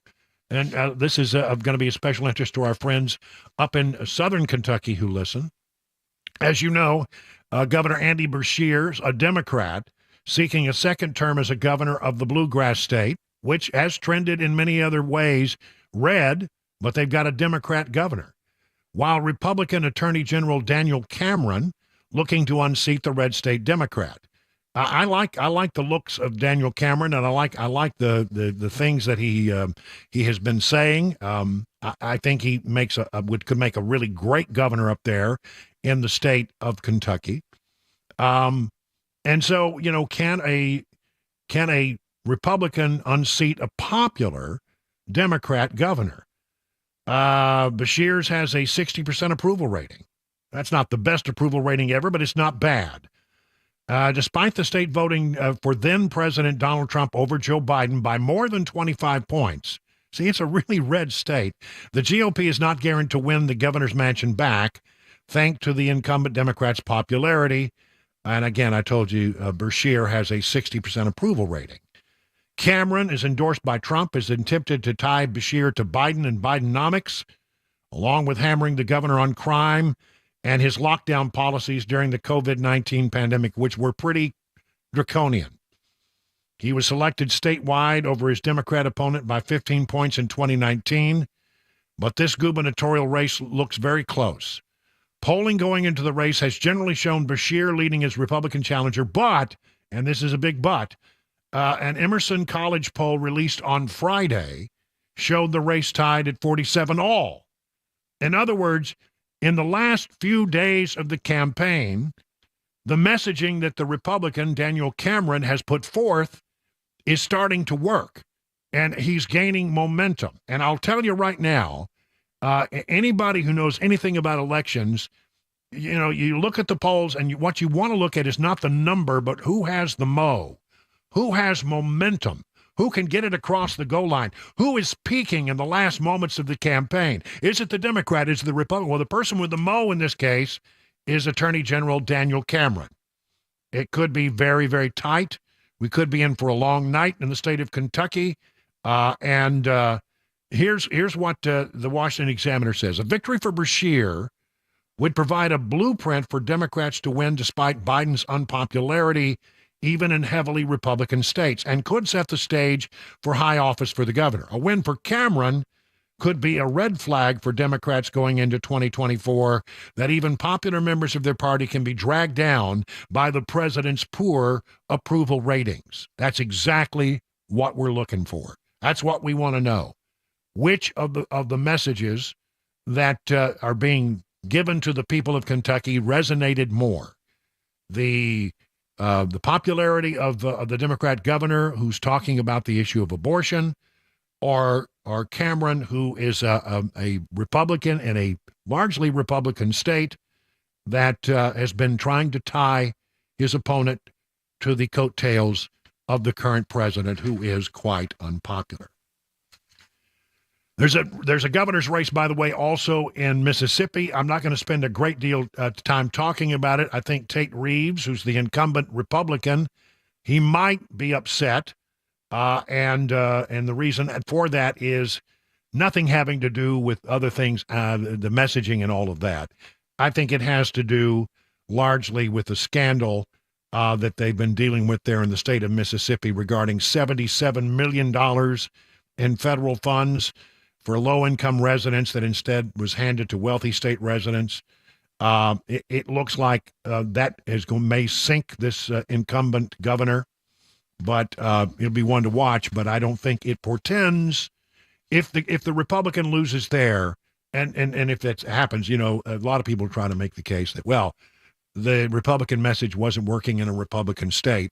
That's not what you should draw from this, because there are other issues at play.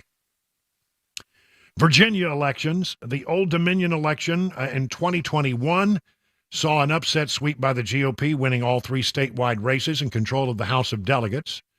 You got the governor there. He's popular, Governor Glenn Youngkin, and winning formula from 2021. They're looking to keep control of the House, which they control by only 2 seats, and they want to pick up the Senate, which the Democrats now have a 5-vote majority. Yeah. And Republicans, they're out there making the case. Now, here's a couple of things that have happened in Virginia. Youngkin has gone out there, and he's popular as governor.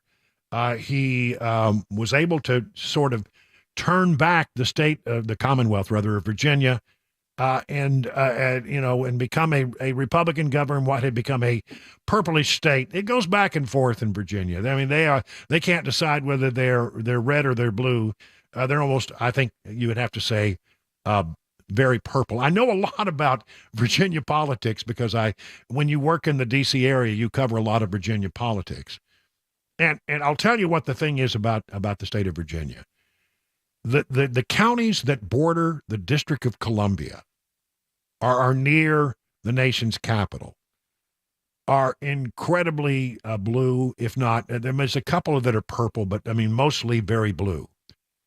There's one county that's sort of in the northern part of Virginia, northeastern part of Virginia, and it is purple. It's the Bellwether County, and that's the one that everybody watches to see how things are going to go. The rest of the state, once you get beyond a few miles outside the nation's capital, the rest of the state is pretty ruby red, with the exception of Richmond, which is blue. So that's the way that works. And so Youngkin was able to, make it a Republican. They had the House, and they had the governor's office. They have the attorney general's office. The question is, can they flip and pick up the Senate? That would give them a lot of running room. And again, a couple of things are being tested here. Number one, the message You know, what are Republicans running on? They're running on Joe Biden and Bidenomics and trying to make every Democrat, a Joe Biden supporter. And then on the other side, abortion is still an issue in this particular case. Education is an issue in this particular case. And Youngkin has pushed incredibly hard to get early voting in the Commonwealth of Virginia for Republicans. I mean, Republicans they show up on election day. Democrats start early, and they vote early and often, I think, in some cases, but they vote early. and it has proven to be a good strategy for the Democrats. Republicans, we used to sort of look down our noses at that, but now there's been a rethinking of all that, and the thinking at every level within the Republican Party is you've got to get Republicans to vote early and change those habits. And if you do that, it will pay off. It will pay off a great deal. So everybody's working to see exactly whether or not Republicans they've been asked to do it and asked to do it and asked to do it. Will they actually show up early, and did they actually show up early in the Commonwealth of Virginia? If that's true and the Republicans have a good night in Virginia, I think it bodes well for Republicans in 2024. All right? Now, I have some 2024 election news that I want to share with you also that I think is sort of interesting. Let's see. Yeah, here it is. Larry Hogan. I know a little bit about Larry Hogan. He was the former governor of the state of Maryland. He is a Republican in a state where Democrats outnumber Republicans 3-1. How did he do it? Well, it's because he was a very squishy Republican. He had to be. You can't win if you go in as a hard-nosed conservative in the state of Maryland, where there's so many Democrats. You're not going to win election. You're just not.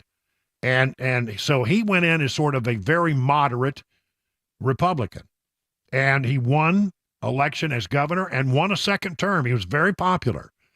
And again, you need to understand that Larry Hogan is not what you and I would consider a true Republican, but he was Republican enough that he had an R behind his name in a very Democrat state. Now comes word that he's running some ads talking about foreign policy and other things that make everybody sort of think he wants to consider running for higher office. He will not run as a Republican, apparently, but he might run as part of the No Parties label. The No Labels Party. He may run as one of their candidates. So the thing to watch is, will Larry Hogan be the No Labels candidate and run as a centrist? I think you have to say he probably is a centrist. Probably straight up the middle, actually, quite frankly. I wouldn't say he leans to the left or to the right. I think he's right up the middle, but he is a Republican who will be running as an independent, and that's something to watch in the days ahead. I mean, the No Labels Party is going to put somebody up, and it's going to have an impact on the 2024 election. Continuing angst among Democrats about the president of the United States and his weak poll numbers. Everybody's still talking about that New York Times Siena College poll. It's something that comes from the New York Times, which means it's something that Democrats read, and they are just they're apoplectic about the polls, which say that Donald Trump is leading Biden by substantial margins in 5 out of 6 key swing states, and though Biden holds a slight edge in Wisconsin. And yesterday we told you about David Axelrod coming forward and saying, you know what, we need Joe Biden to bow out. It's in his best interest. And he needs to decide what's in his best interest and the interest of the nation, and suggested he should not run for re-election. Now comes CNN's Van Jones saying the same thing. Right now, he's swimming in oatmeal. It's tough because if you look at the economy, the numbers are pointing in the right direction overall. He should be doing well with his base. If he were to retire right now, he'd be on Mount Rushmore in terms of what you see. You have to build him up. You have to tell. Yeah, in other words, Democrats are saying, "Oh, come on, Joe, this is your peak. This is get out while you're a winner." He's not a winner, but they're trying to make him think that he is. Anyway, he goes on to say that he thinks it's time for President Biden, who he says has served our country well. I'm confident he'll do so for the next year, but it's time for an act of personal sacrifice and public spirit, writes Van Jones. It is now 21 minutes past the hour of 5 o'clock.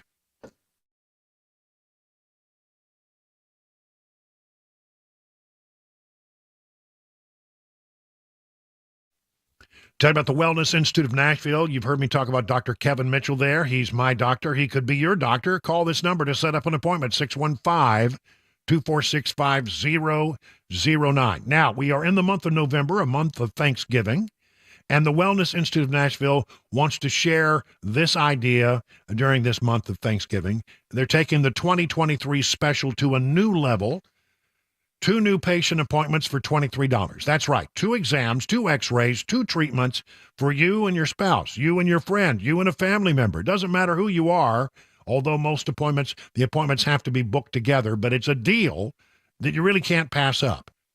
I mean, if you're in pain right now, if you have tingling, numbness, weakness, back pain, if you have discs that bulge or disc herniation, or if you've heard the term spinal stenosis used to describe what you're experiencing, well, I'm telling you, the non-surgical decompression can really help you a great deal. Spinal decompression, and it's a non-invasive procedure. In fact, I've gone through, a bunch of these treatments for my neck and my lower back, and I've had things turn around for me. I no longer have pain in my neck and lower back. So if you're losing quality of life, you can't do the things that you want to do because of your back pain or your knee pain, take advantage of the Wellness Institute's 2 new patient exams, x-rays, treatments for $23. The number again, 615-246-5009. Learn more at their website, painisbad.com. Hey everybody, Dan Mattis with Nashville's Morning News on WTN. I'm here at the Nashville Rescue Mission doing the interviews that I look forward to doing every single year. These are incredible stories of people who have had amazing recoveries. Thanks to this amazing facility, they are able to get clean and lead a more productive life.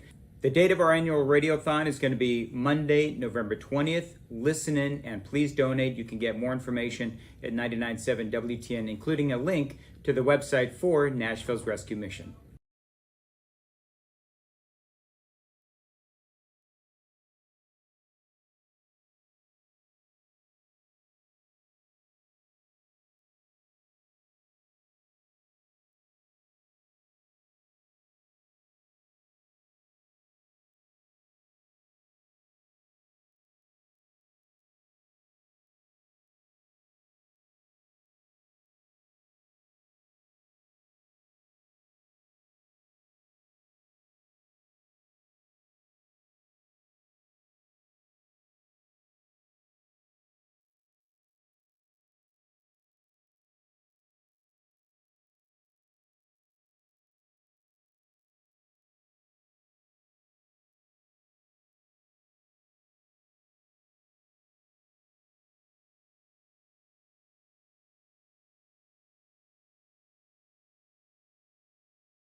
The latest on the manifesto leak, guns found at Tennessee schools, and interest rate news that could affect you. Those stories coming up at 5:30. I'm Mac Maury on Super Talk 99.7 WTN.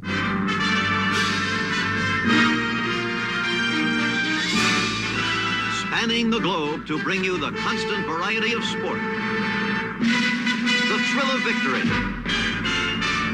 and the agony of defeat.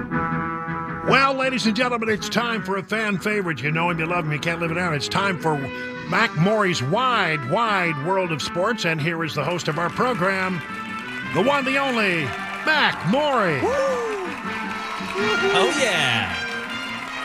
Well, we got a lot of stuff to chew over today. Exactly.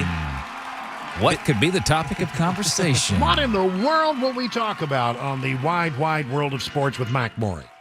Big news day in Nashville sports-wise here, folks, because there is a new starting quarterback for the Tennessee Titans. That's right, Mike Vrabel officially named Will Levis the starting quarterback for the Titans. He was the 33rd pick for the Titans in this year's NFL draft. He's out of Kentucky, and in his 2 games that he's gotten to play while Ryan Tannehill was, on the bench, hurt, recovering from an ankle injury, he showed enough for Vrabel to actually give him the full commitment that a lot of fans, wanted. 500 yards, 4 touchdowns, and a pick. That's more touchdowns in 2 games than Ryan Tannehill threw for in the 6 games that he played.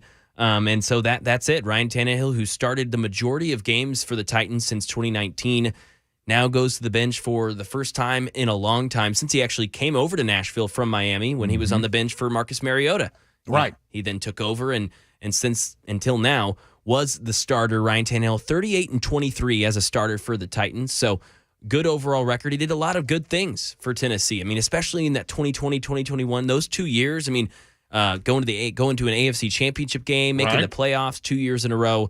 Ryan Tannehill did a lot of good things for the Titans. So I want to make sure and give him his flowers and his credit for getting this franchise to an AFC championship game and helping this team win some games and kind of be a bridge quarterback, for lack of a better term. And now that bridge has been reached. A destination has come, and that's Will Levis. And he looks like he's got some serious, serious talent. So this is exciting stuff, and especially more so than just the decision, it's nice to see some commitment from Mike Vrabel in regards to Will Levis. Well, there's nothing worse. I've seen these things come and go in other cities and other markets where, you have like this quarterback controversy. Mm-hmm. We have a quarterback controversy, and everybody wants to know, well, how's it going to be resolved? And it does no good for the team. It does no good for the community and for the fans. They want a decision, and it looks like Vrabel has made a tough decision. My question is: it truly Vrabel's decision?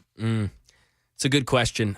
There's no doubt there have been reports even during the trade deadline that Amy Adams was pretty vocal with the front office about maybe some decisions to maybe not trade Derrick Henry. So it wouldn't surprise me if she was maybe a little vocal here and say, hey, Mike, it's time. We got to do this. It's time. And, I can't necessarily blame her if that was the case. Will Levis has been really exciting. And this is now a division.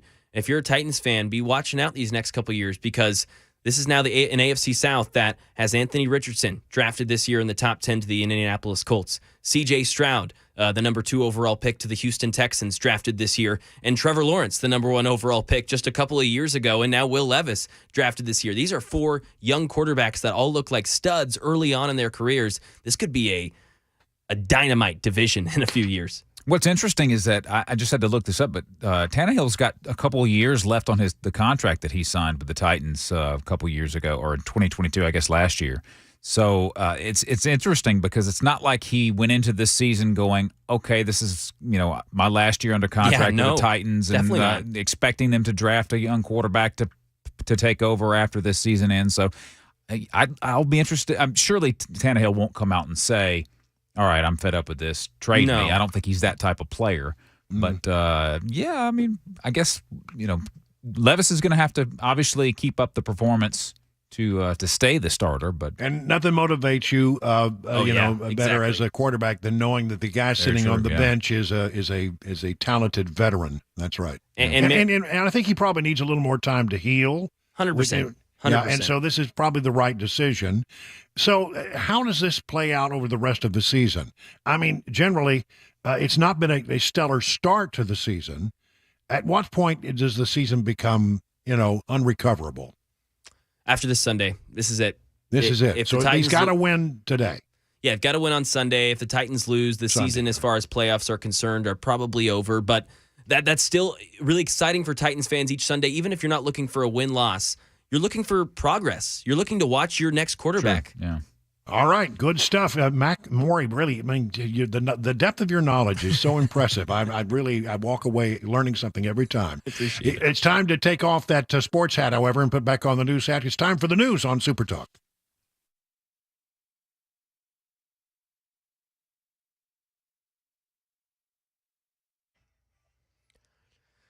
.532, I'm Mac Morey with your top story. 71 degrees, a clear night in Nashville. A full weather forecast is headed your way, plus a traffic report, 5 minutes.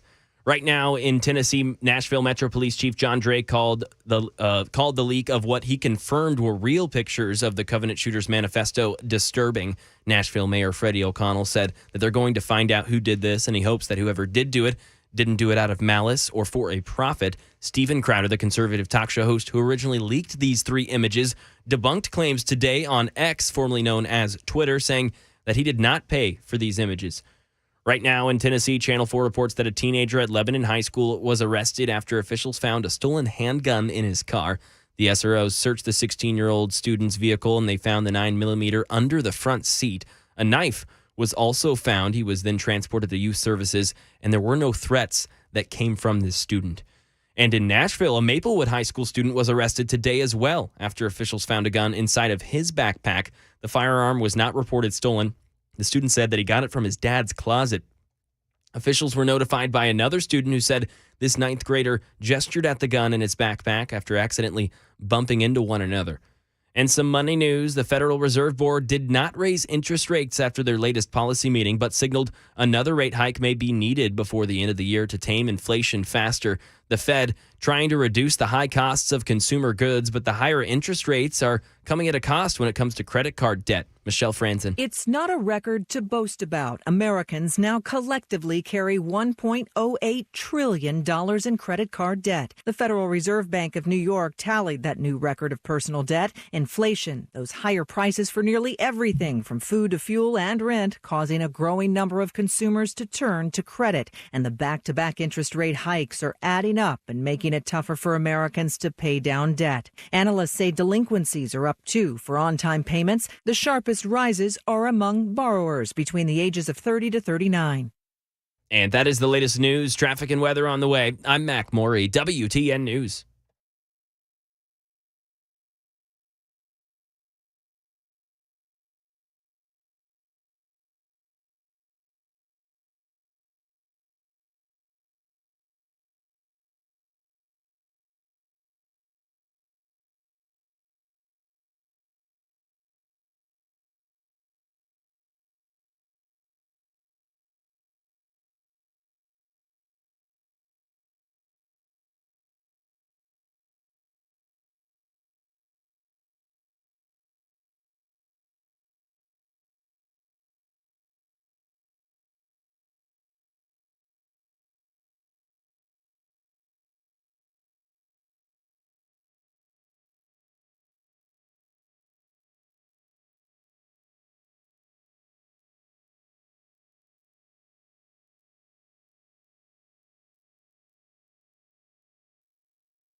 Well, the weather's been pretty warm here the last couple of days, but cold weather has been here and will come back.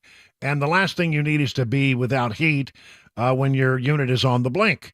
If that happens to you, call the folks I trust, Busy Bee Plumbing, Heating, and Cooling, your official Rude Pro partner.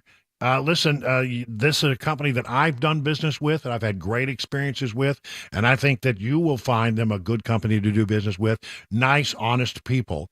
If you want to try to do some preventative maintenance so your unit does not go on the blink, I recommend becoming a member of the Beehive Club. Starts as about as little as $99. You get 3 thorough maintenance services on your systems, one at the beginning of heating and cooling season, one aimed at plumbing, no overtime charges 24/7, and 10% off all repairs. As I mentioned, Busy Bee Plumbing, Heating, and Cooling is your official Rude Pro partner. For satisfaction guaranteed, call Busy Bee Plumbing, Heating, and Cooling, 615-775-7833, online at busybehvac.com. Today's show happened because I saw a comment.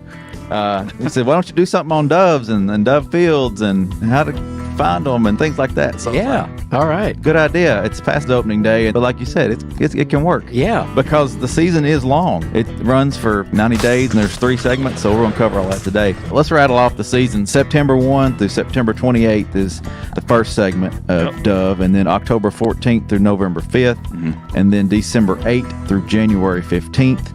15 is your bag limit. So September 1 is opening day, and that's at noon in Tennessee. September 1st has been one of those days. I mean, you'll see guys. I mean, they'll take off work. Have big cooking and getting together with friends, and it's kind of neat to see. Yeah. Historically, it's a huge social event. I'd say the majority of the hunters probably hunt opening day, opening weekend, and then won't pick up a shotgun until next year. So, we have 2 other segments besides this one. Running in October, and then even all the way through January 15th. There's a lot of opportunity throughout the year. On our website, tnwildlife.org, on our homepage, you can click the button there to dove hunting info and fields is what the button's titled. It's got all the information on dove hunting. You can find the fields there. So let's talk about how to find a field. You click on Region 2, it pulls up the options that are available, and get down to Bart Camp Barrens, and you see it's open statewide. So the hunting's not over there. There's still opportunity. Even though we had a big opening day, let it die down a little bit and get back in there. You're going to have some good hunting, I think, there, sounds like, anyway.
It is 40 minutes past the hour of 5 o'clock. You're listening to The Drive. Hey, it's your friend and radio buddy saying good evening. It's dark as night out there.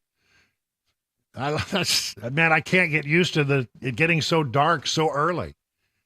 What time is it? Like 8:30? Yeah, man. I know. I mean, it's dark, and outside I have my studio's in the garage. I have a home studio in bucolic Watertown. It's really just above, where I park my mower and stuff like that. And it's a nice little room, cozy. I have a window that looks out. Mm-hmm. And I'm treated right now to a beautiful picture of Christmas lights. I have Christmas lights on the garage. So a Cabana wife was in charge of this, and I mean, and then the whole house.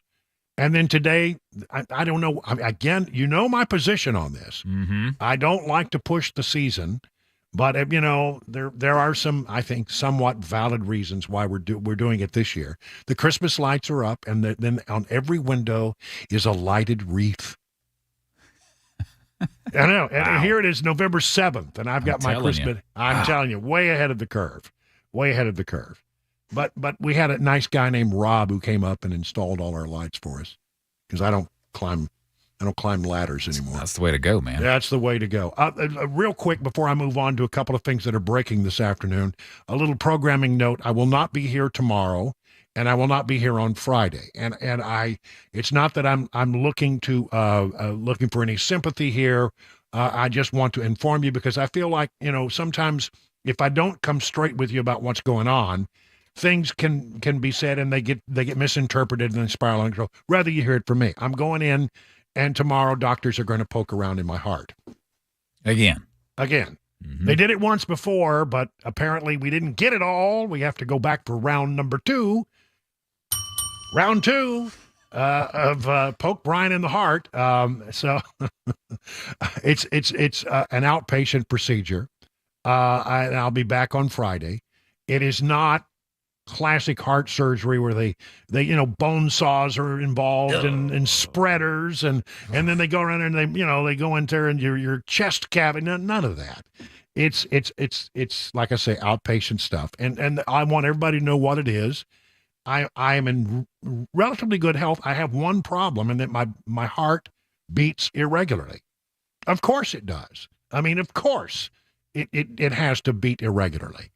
So they're trying to correct that problem, and there's a procedure called ablation, if you must know, and they go in and they try to get some nerve cells that are causing the misfiring in the heart, and they zap them or grab them or do something with them. I don't know. I prefer not to know all the gory details, but the idea is that if you do that, then everything starts to beat normally again. Now, again, I have had this apparently for a very long time and never even knew it.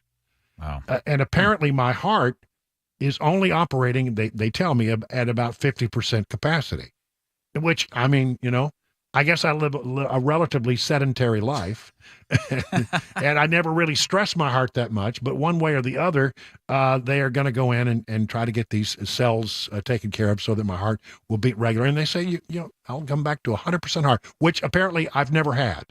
You're not going to know what to do. I'm going to have so much vim and vigor.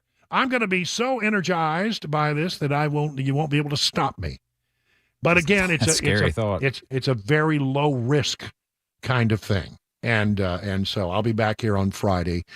Thoughts and prayers appreciated, but I mean, again, I'm not at all worried about it. And again, it's not, as these things go, a really big deal. Okay. But I just wanted you to hear it from me rather than hear it from somebody else. Okay. And I just want to also put in one word, because I know that Henri wife that I'm married to, well, I love her, but she's Henri. Cabana wife, last time I did this, she recorded me as I came out of the operation, out of the surgery suite, and I was still under the effects of anesthesia, and she took full advantage of that situation.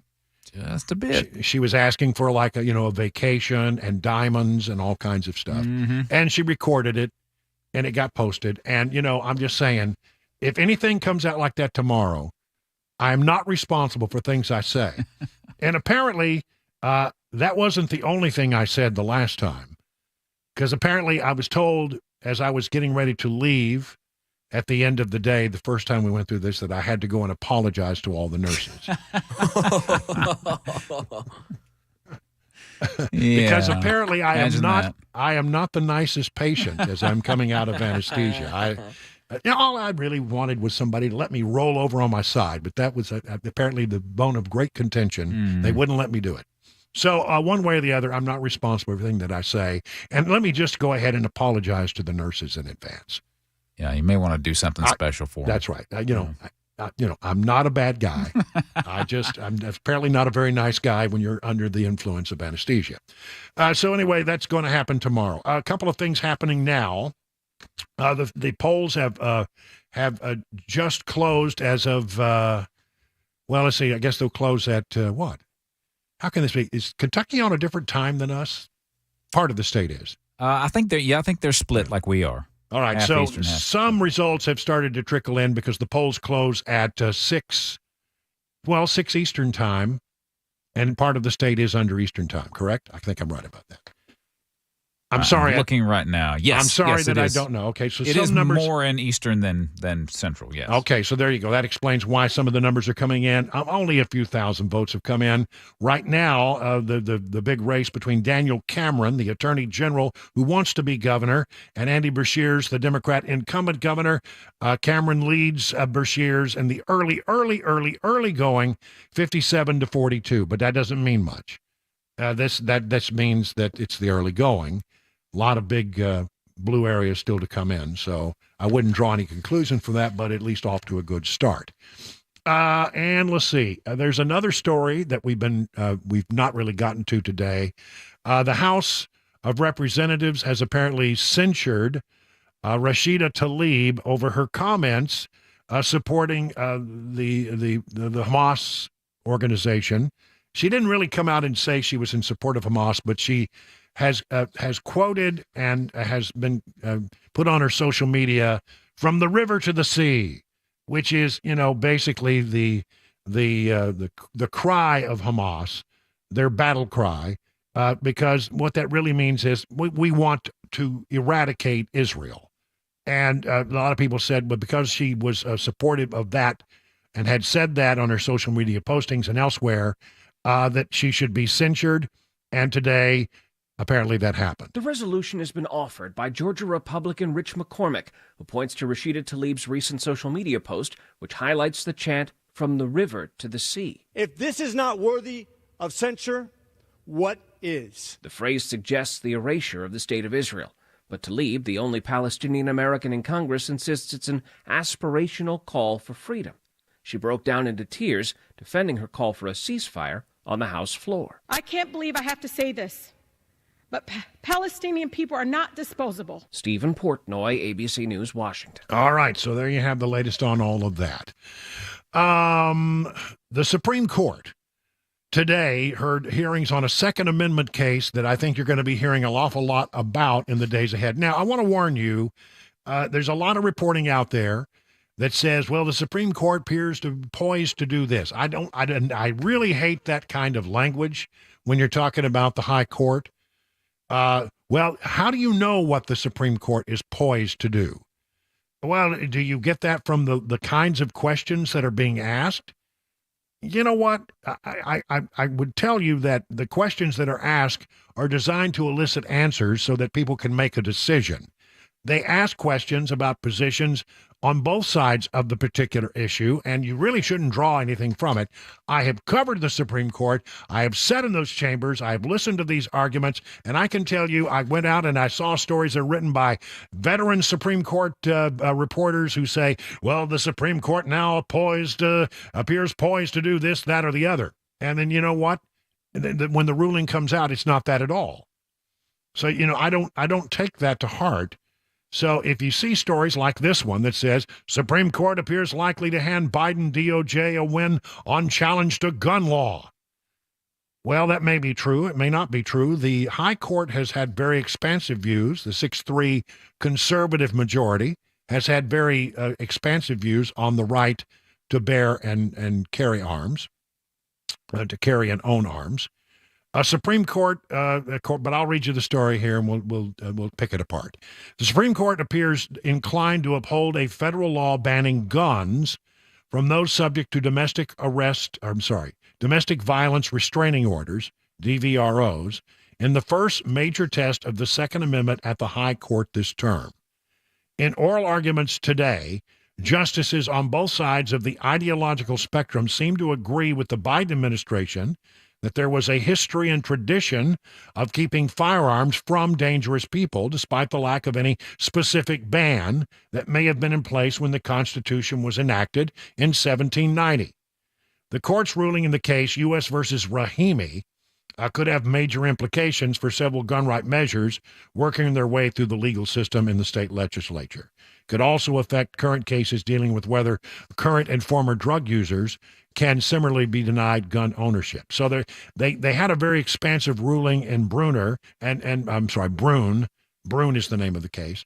And now they're considering this case that rotates around a very nice, nasty man by the name of Zackey Rahimi, who was under a DVRO and argued that he had a right to keep a gun for self-protection. He was charged with separate state offenses that began with the physical assault of his ex-girlfriend and later another woman by use of firearms. And so this is the case now that they're going to say, can we, in some cases where the person has acted in a way that suggests that they might harm themselves or others, violent offenders, people who have protective orders against them, can we move in and separate them from their weapons? That is what is at stake. And it will be controversial, I'm sure, one way or the other. But that's the case that was argued before the High Court today. 52 past the hour of 5 o'clock.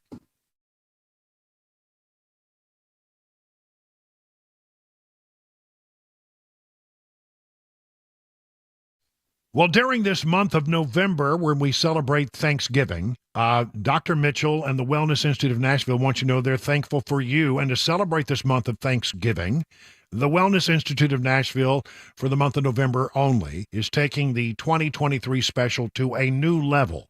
That's right, 2 patient appointments for $23. What does that mean? I mean, you get 2 exams, 2 x-rays, 2 treatments for you and your spouse, you and your friend, you and your family member. And it's only going to cost you $23 for that first appointment. Appointments must be booked together, but it's a pretty good deal. So if you and someone in your life has a problem with the pain in their back, their legs, their arms, their extremities, they feel tingling, numbness, maybe you have back pain, or you have bulging disc herniation, spinal stenosis, well, that you can be made better through the therapy known as non-surgical spinal decompression. I've gone through it. It helped me. I'm pretty sure it can help you, but you need to make an appointment. 615-246-5009. Are you losing quality of life, not able to do the things that were once so easy for you? Maybe you have back or knee pain. Take advantage of the Wellness Institute's 2 new patient exam for only $23.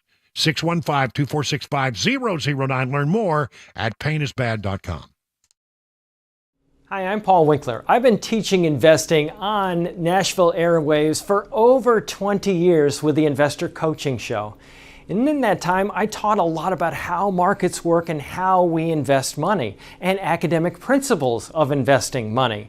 But I've also talked an awful lot about how to avoid the mistakes that people often make with their money.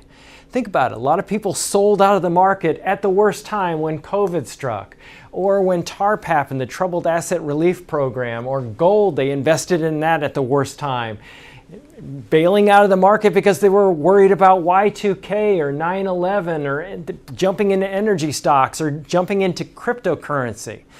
One of the things that I like to do is educate investors because I believe that the more educated you are, the more confident you are, and the more confident you are, the more successful you can be as an investor. Now, I not only do that on our radio show, but we do that in our offices around the Nashville region, 10 offices. To learn more about our approach to investing and financial planning, go to paulwinkler.com and set up a free 15-minute phone call, or you can call 615-851-1950.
So maybe you're headed home right now and you're thinking, man, a really good steak would be great right now. Well, why don't you go to Legend Steakhouse? They'll take good care of you. You know, Johnny Fleeman's special seasoning on those steaks.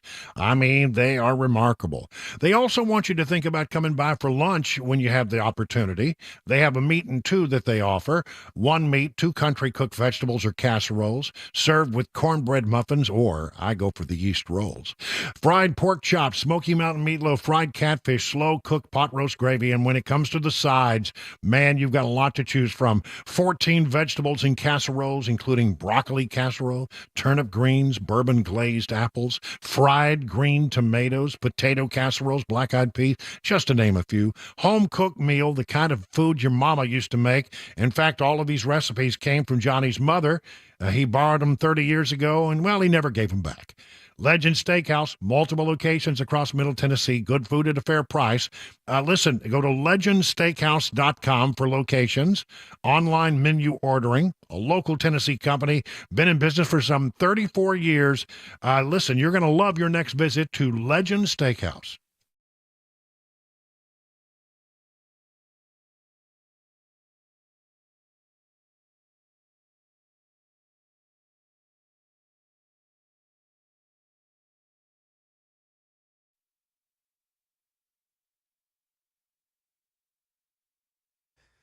.602, I'm Mac Maury with your top stories. A clear night, 68 degrees on Music Row. The latest forecast and a traffic report upcoming in 5 minutes.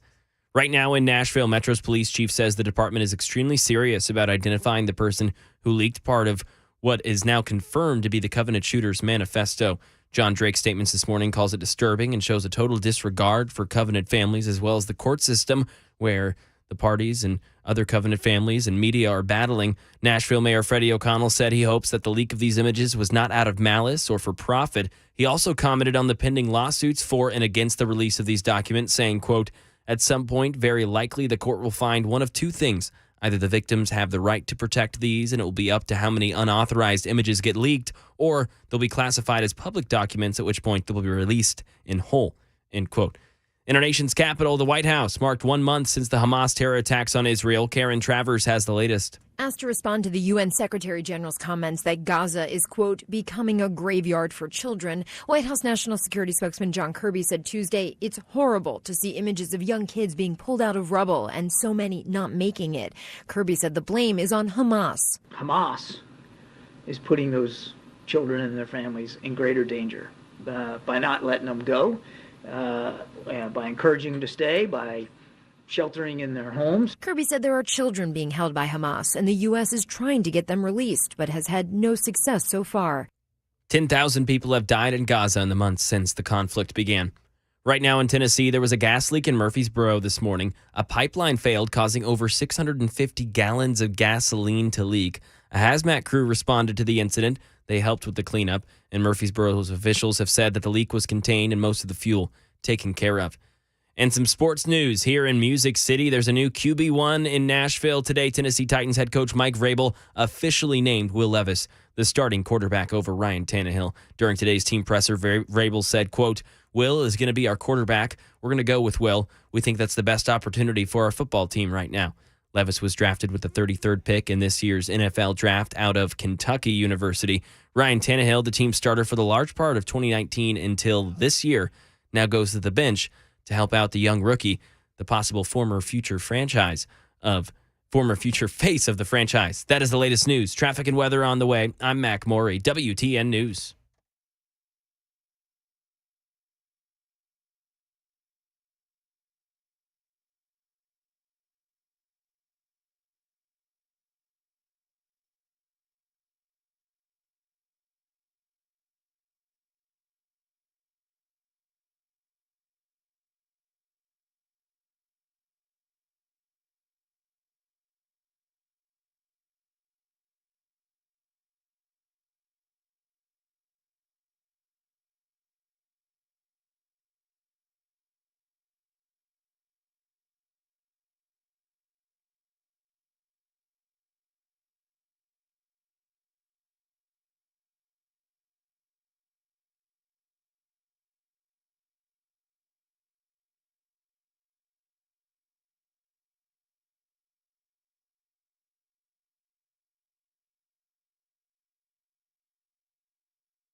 Good evening, everyone. It is 8 minutes past the hour of 6 o'clock on Super Talk. I'm Brian Wilson, and this is The Drive into our fourth and final hour. We get you some news and information on the way home. It's dark outside. You okay? I'm completely bummed about how dark it is this time of night. I don't know why. It just bothers me. We are looking at several things in this last hour. We'll be keeping a loose eye on what's happening just north of Tennessee. We have a lot of listeners in southern Kentucky who come to us for news and information. And by the way, we should all be interested in what happens in Kentucky tonight. Election night, the polls closed a while ago. Right now, with about 310,000 votes counted, that's about 20% of the votes that they're expected to have come in. The Democrat is leading the Republican for governor 59-45. Andy Beshear's a popular Democrat governor, 60% approval rating in the state, in the bluegrass state. Is going to be a tough person to try to knock off even though it's a largely Republican state. He's being challenged by the Attorney General, who has run a statewide race and is now running for the office of governor, Daniel Cameron. And right now, Beshear's 59% of the vote, Daniel Cameron 40% of the vote. So again, this is still just in the very early going. As at this moment, 312,875 votes, about 20% of the votes counted. There's a lot of Kentucky still to come in, and a lot of the red counties have not yet sent in their total. So we'll watch that tonight. Of course, it has really been an interesting race to watch, and may well give us some idea of what the future portends. In other words, if the Republican can knock off the Democrat, even though he's very popular, it would suggest that the messaging that the Republican used might be effective in other places for the 2024 election. The Democrats are running on the issue of abortion, and the Republicans are running campaigns that are aimed at tying the Democrats to a very unpopular president. Not very popular in what is normally a red state of Kentucky, and so will that work? Will tying local politicians to the policies of an unpopular president be a winning strategy for Republicans going forward? That's what we're looking to see right here. So there it is. It is now 59-40. Beshear's over Cameron. We'll keep an eye on that. The polls just closed in Virginia. There in the state of Virginia, they are looking to overturn. I think it's the Senate. Yes, they have the governor, they have the Attorney General, which is a very powerful position in the Commonwealth of Virginia. They have the House, they don't have the Senate, and they're looking to overturn that. Governor Youngkin, very popular there, a Republican governor in sort of a purplish state at times, has turned back. Is it now going to become more of a red state, or will it turn back toward the blue? That's going to be the thing to watch. And again, when you look at these election results in the Commonwealth of Virginia, you got to understand that it's looked at as a bellwether predictor of how other states may go. And again, they're using some of the same arguments that I talked about in Kentucky are being used in Virginia, tying Democrats to an unpopular president. Again, the issue of abortion, Democrats are trying to beat Republicans around the head with that particular issue. Which one will prevail? Which one will, you've got to understand that it's very tight there. I mean, I think that they control the House by about 2 votes, and the Democrats control the Senate by about 5 votes. So it'd be very interesting to see what kind of happens. Will there be a red wave beginning? That's the question. Will there be a red wave beginning? Also, one of the things that people are going to be looking at in the Virginia situation is whether or not Republicans have turned out in large numbers for early voting. The Republicans have decided, after long sort of looking down their nose at the idea that early voting was something that should be done. Oh, that's what Democrats do. We show up on Election Day, except that sometimes you don't. You know, sometimes instead of going to cast your ballot, life intervenes. Something happens. You got to pick your kids up from school, or you had to stay late at work. You didn't get a chance to go vote. But if you vote early, it's over with, and it counts. So will Republicans, as they have been asked to do in the Commonwealth of Virginia, will they move forward toward trying to embrace this idea of early or absentee voting? That'll be something we're going to be looking at. Did it work in Virginia? Youngkin has pushed that really, really hard, and I'm hoping that a lot of people are paying attention to that. I need to get into this other story that involves the fact that Delaware U.S. Attorney David Weiss, who is the person in charge of the Biden Incorporated investigation, not on Capitol Hill, but out there in the real world and among the courts. He's looking at Hunter Biden's activities, his gun violation of gun laws, his violation of tax laws, and he was recently made by the Attorney General of the United States a special counsel. And beforehand, there had been allegations made by FBI and Department of Justice whistleblowers, FBI and IRS whistleblowers, that David Weiss tried to get special dispensation so he could bring certain cases in certain jurisdictions, and that he had been denied the opportunity to do that. Well, so Weiss shows up behind closed doors, gives a transcribed interview, and he said, no, that never happened. No, it never happened. I've never been thwarted in my investigation. Well, that's what his written statement said. But when they cross-examined him, that's not quite the truth. That's not quite the way it works out. From justthenews.com. Jim Jordan, the House Judiciary Committee chairman, accuses the DOJ of changing its stories. Says David Weiss interview with Congress corroborates that of the IRS whistleblowers.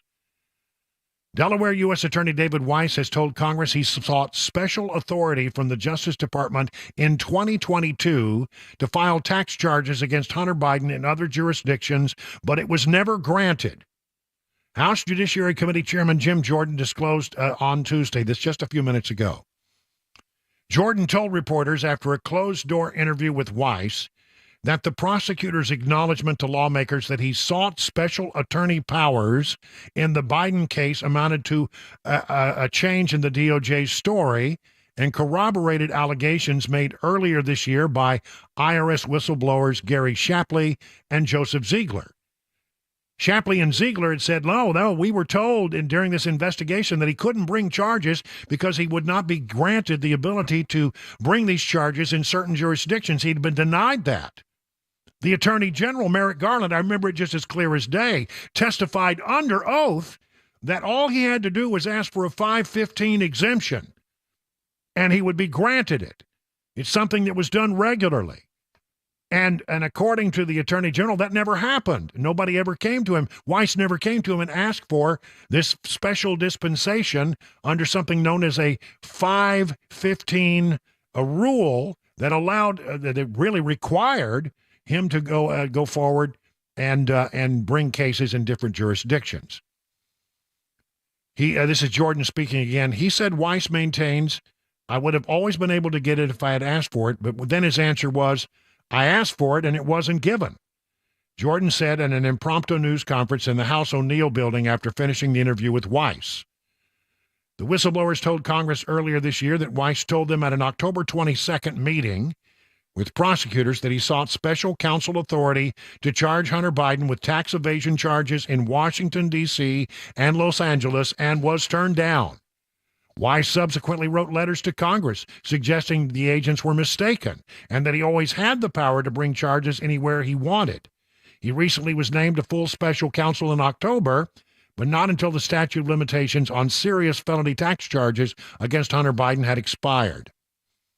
In Tuesday's interview with the Judiciary Committee, Weiss told Jordan he had in fact requested what is known as a special attorney status in the spring of 2022 that would have allowed him to bring charges in another jurisdiction without needing the approval of the local U.S. attorney.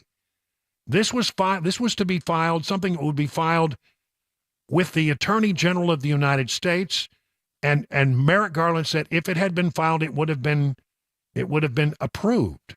But here we're finding out that it was not approved. Somebody needs to get their story straight. Jordan said Weiss confirmed he sought special attorney status in the spring of 22, even before he went to two Biden appointees, U.S. Attorney Matthew Graves in Washington, D.C., and U.S. Attorney Miguel Estrada in Los Angeles, who declined to partner with him on charging Hunter Biden with felony tax evasion in their jurisdictions. Well, he doesn't need them to partner. He needs the 515 exemption from the Attorney General. And I remember Merrick Garland, who put his hand up and said he was telling the truth, the whole truth, and nothing but the truth, said that it never came to him. Now Weiss said it did come to him. Somebody's not telling the truth here. Jordan didn't identify by name the DOJ official who declined Weiss the permission, but said he or she had the rank of Principal Assistant Deputy Attorney General. When he was specifically asked, did you ever request special attorney authority under Section 515, Mr. Weiss's response was yes, in the spring of 2022. So that goes to the heart of the matter, says Jordan. He requested it. It was not given, that request, and he never had that authority throughout the time. And yet, now he pretends that somehow he did have it. DOJ officials did not immediately return a call seeking comment. In an interview Tuesday night with Just the News, House Oversight Committee Chairman James Comer said the information from Weiss fits a pattern of consistency from the whistleblowers and changing stories from the Biden administration. In other words, the whistleblowers, their testimony has been backed up each and every time that we get to the bottom of something. They have been absolutely consistent and their information not challenged. The Biden administration, our story today is this. Our story tomorrow is this. Our story changes hour by hour, depending on whatever it is we need to see to save our sorry butts. I'm telling you, it smells bad. Somebody at the Department of Justice has lied. Weiss has confirmed it. And the Attorney General may have perjured himself before Congress. This is a big deal. This is a big deal. Watch this very closely in the days ahead. 21 past the hour of 6 o'clock.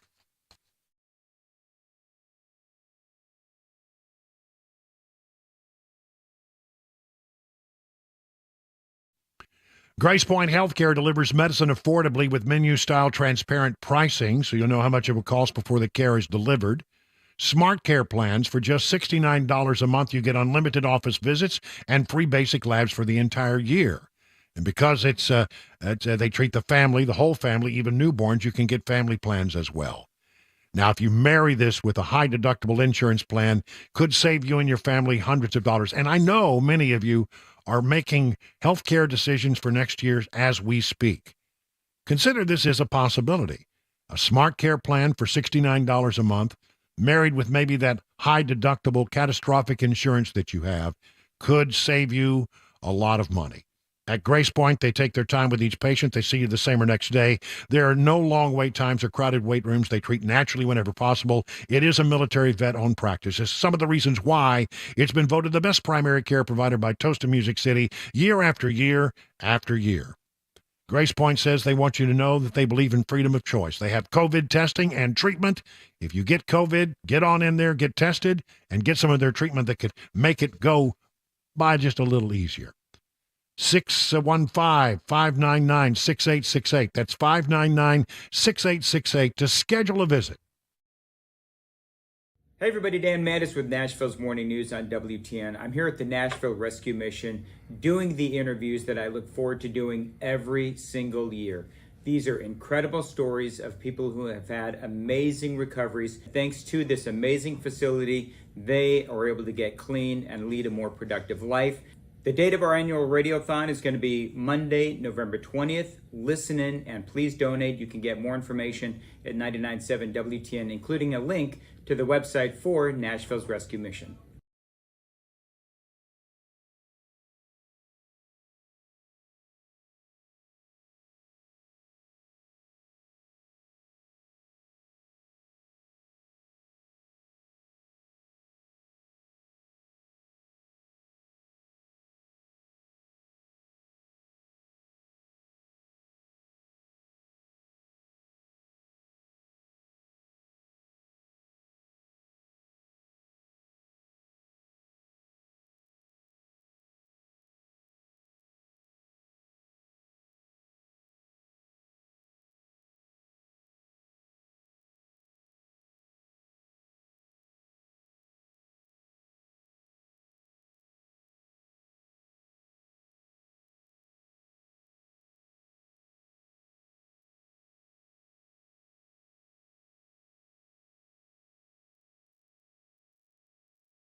It's 26 minutes now past the hour of 6 o'clock. Good evening, everybody. You're listening to The Drive. We're going to be here till 7 o'clock. Then we hand it over to Mark Levin.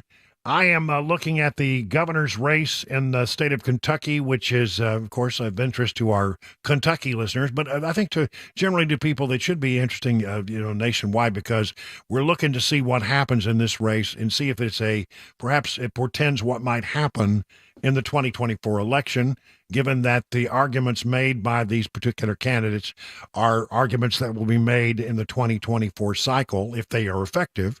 Daniel Cameron's the Republican. He's the Attorney General, and he is running against the incumbent Democrat, an incumbent Democrat in a largely Republican state. I mean, Kentucky went for Trump in a big way, but they like Andy Beshear, and he's got a 60% approval rating. The question is, can Cameron overtake him, and will the messaging that the Republicans have come up with be enough?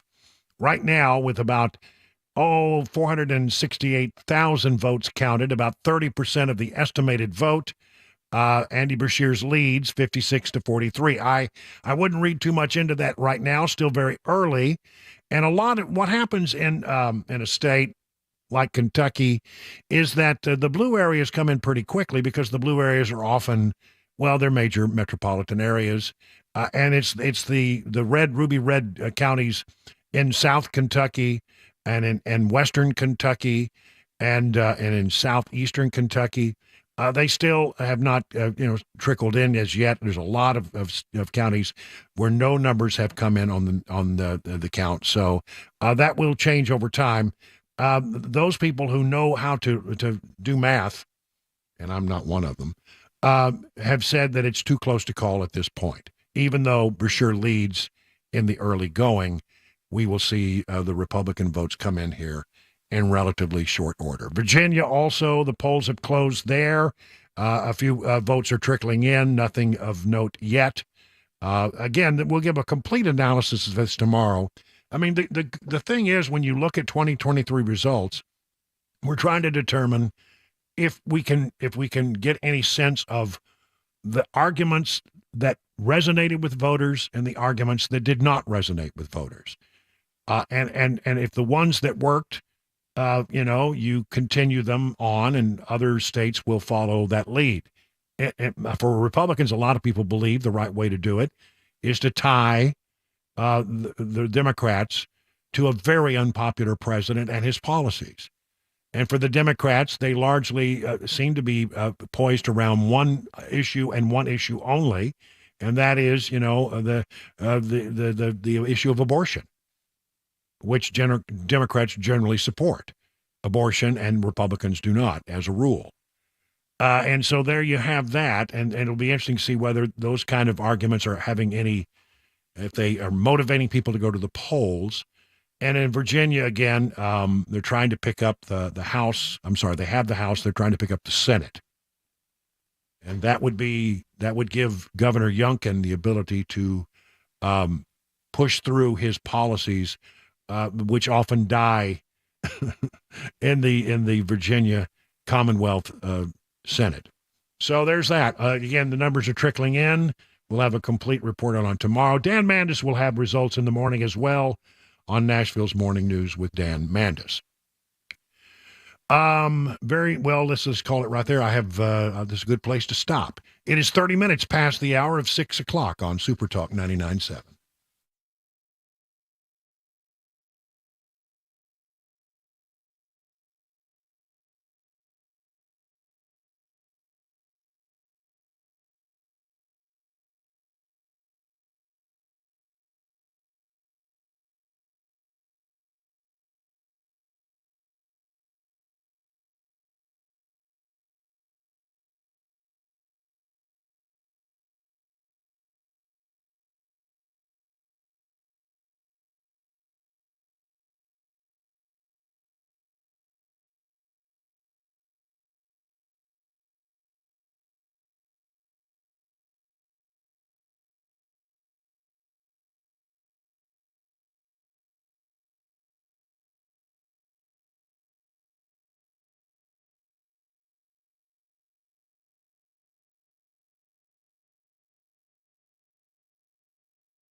Let me tell you about Nashville Golden Coin. When you talk today about gold, gold has been used as money for millennia. It's a tried and true store of value and is consistent across generations. And, some experts have observed that generational wealth has three components: land, art, and precious metals.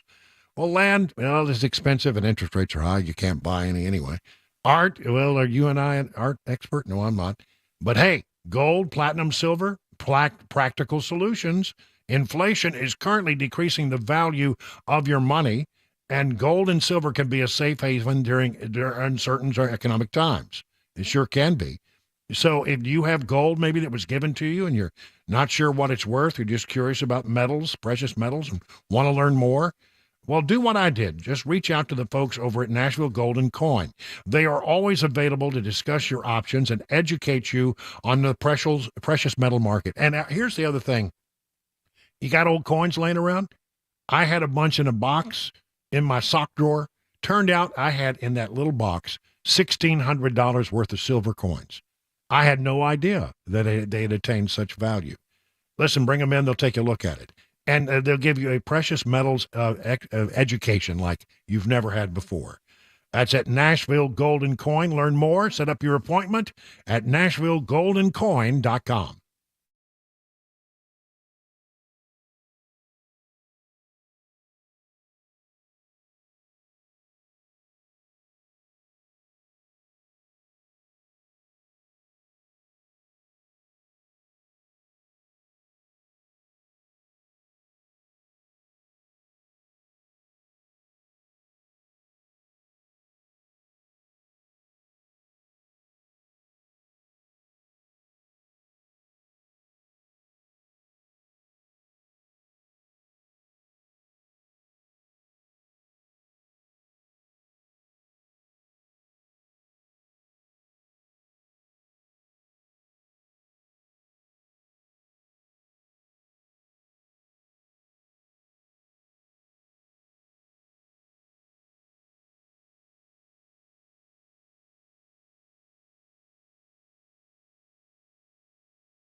"38 minutes past the hour of 6 o'clock. We're wrapping up hour number 4, and then we're going to hand it over to Mark Levin, the great one, starting after the news at 7 o'clock. So, get ready for that. He's been on fire of late. While I have a bunch of stories that I want to try to hit that I haven't had time to work into the show in a great way today that I think are sort of interesting, maybe you will too. Do you know, we keep hearing that that the debt is a growing problem, our national debt. How can we just continue to print money and never pay off the debt? We continue to spend like drunken sailors. on the federal level. $3 trillion with a T dollars. And just the payment, the interest payment on that debt is $1 trillion a year. I mean, if you were a company and you had those kind of numbers, nobody would lend you money. You wouldn't last you wouldn't last 10 minutes. But listen, things that happen in private enterprise have in the government, they don't look at it that way, and they should. We really have got to do something to start addressing this debt, and that's what I love about the new Speaker of the House, Mike Johnson. He is a deficit hawk. He really is buckled down on that issue, and he's going to do everything within his power as Speaker to try to cut back on the size of government spending. I love that idea. I mean, I'm a believer in the old saying, that government which governs best is that which governs least. And that's what I want to see happen. I want smaller government. I want us to spend in a thrifty and responsible way, and to not spend beyond our means. I mean, it means painful decisions have to be made, and government can't be all things to all people. What a concept. It was never supposed to be that way, but that's what it's become ever since FDR and the New Deal and LBJ and the Great Society. We've gone the wrong direction. Now we expect government to take care of us, when that was never the intention of government. Government was to protect us. National security. Well, they don't do that right now either. We've gotten so far away from what the founding fathers imagined that a federal government would be. I mean, first and foremost, it was supposed to be, national defense to protect us in times of need, that we would have the means to protect the homeland. And that was the main thing that government was about. Sure, you had to come up with currency and a lot of things the government has to do, had to have a post office, etc. But I mean, it's just grown and grown and grown and grown to the point where, honestly, it is so much larger than the founding fathers ever would have imagined. And we're never supposed to run up a debt, but we did, and we continue to do it, and nobody talks about it anymore. U.S. debt, interest payments, just the interest on the debt we owe is $1 trillion a year. From Breitbart, the combination of high levels of debt and higher interest rates has pushed the annualized interest cost of government debt past $1 trillion, an analysis from Bloomberg showed on Tuesday. The amounts to a doubling of interest cost over the past 19 months. According to Bloomberg, it's the equivalent of 15.9% of the federal budget for fiscal year 2022. 15.9%.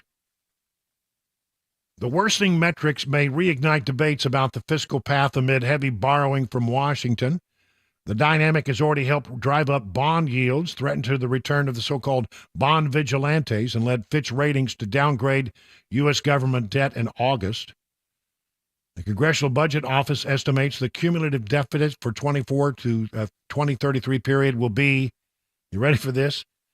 The cumulative deficit for 2024 through 2033 will be $20.2 trillion, or about 6.1% of gross domestic product. Deficits are expected to be at least 5.5% of GDP every year for the coming decade. Wow. Since 1973, the federal government budget deficit has averaged 3.6% of GDP. We've got to start. We've got to start. We cannot let this thing go on and on and on. There will be a reckoning. There'll come a time where things will start to come unhinged if we don't start to address our national debt. Wow, that number is just shocking. And that's why I like what Mike Johnson is doing. Support him completely. You should too. We have talked often on this program, Chris and I especially are interested in this topic about electric vehicles and how it is that, the government's trying to make us all drive electric vehicles. Biden administration doing everything it can to shove EVs down our throat and do everything they can to end the reign of the internal combustion engine. I will never give up my internal combustion engine. I have liters and liters and liters of internal combustion in my house. Oh, I gotta have to sit down sometime and add it all up. See how many cubic inches you got? Yeah, it used to be cubic inches. Now they measure it in liters. You got a 5-liter engine. You got a 3-liter engine. Look, I'll admit, I was intrigued with the idea. I think we all have thought about the idea of an electric car. It sort of sounds good at first blush, but as you get into it deeper and deeper and deeper, you find out, really not so much. I mean, there are limitations on distance, and the things that they tell you that the cars will do, let's be honest, they won't do it. And especially when it gets cold and the batteries start to lose their ability to hold a charge, you might get half of what they say you can get. Well, I can't live not knowing whether I'm going to get to my destination or not. I can't live if I have to take a trip of let's say more than 200 miles, that I have to stop for 40 minutes and get an 80% charge. And if it's cold, that 80% charge won't be an 80% charge. It'll be like a 60% charge. That's not workable in so many people's lives if you have any distance that you need to drive on a regular basis. To me, I guess the only way an electric car works is if you have a situation where, okay, I know that I'm going to drive about 20, 30 miles into work and 20 or 30 miles back each day. Mm-hmm. That's within the boundaries and within the range, and you'll be able to do that with an electric car. But many people can't depend on a car that won't go more than a couple of 100 miles. You got family, you got to go visit, you got things you got to do. You want to take a vacation trip. Maybe you want to haul something with your truck. All of those things just drive down, what you can get out of an electric vehicle. Especially when you're ponying up the money you have to pony up to purchase an electric vehicle. That's right. And they're expensive, although, as I'm going to tell you, not as expensive as they once were. Now, you need to understand the major manufacturers of cars, Ford, your Chevy, your Stellantis, and all those, Toyota, they all have electric cars, but I'm telling you, they're not making any money on them. They haven't even recouped their research and development costs, which take many years for them to recoup. So every time they sell a car, they are selling that car at a loss. Now, that can't go on forever. And the major manufacturers are now saying, we're having to rethink our EV strategy. As it turns out, we can't sell the damn things. We can't sell them. That nobody wants them. And what I've got a story here that says EV makers turn to discounts just to get them off the lot. There's a fascinating. Some of them are giving discounts like $7,500 if you want to get an EV. But there was a statistic here. I want to find it. I looked at it earlier. Talked about how many of them are on the lot. A tremendous number of them are not moving. I wish I could find that statistic. The long and short of it is that the dealers found that instead of moving a car in about 21 days, they were staying on the lot 50, 60 days or more. The electric vehicles, nobody's buying them. Well, if you know anything about the car business, and I only know a little bit, I know this: they got to move inventory. If they can't move the inventory, they suffer. And so a car that sits on a lot for 60 days, that's a real concern to the dealers. And so that now they're telling the manufacturers, don't send me any more electric cars. I can't sell them. And now the manufacturers say, well, we got a lot of these electric cars, so we're going to have to discount them heavily and lose even more money on each one we sell. This is all about trying to change you. Listen, it would all be resolved if you would just do, again, what our founding fathers envisioned. Let the free market process do its thing. The free market process, if allowed unimpeded to do what it will do, will tell you the right solution. If the electric cars are that dang good, then people will be clamoring to have them. And if they're not going to sell. Let the people decide what kind of vehicles they want to own. Let the people decide what kind of vehicles they want to drive. Let the free market do its thing. So many times, I think the Democrats get us into trouble because they try to tell you that the free market is not the way to go. The free market is the way that businesses flourish, allowing companies to build products that customers want. If you build the product they want, they will come in droves. It's sort of like the Field of Dreams. If you build things that people want, they will come. They will come. They'll come out of the cornfields clamoring to buy good cars. But they're not going to ask to buy these electric cars. The people who have bought electric cars, who were interested in them, I think they've sort of saturated the market. And I think the thing going forward will be, how are the major manufacturers going to get around the Biden administration effort to force them to build cars that they don't want to build and sell them to people who don't want to buy them? It's 50 minutes now, past the hour of 6 o'clock on Super Talk.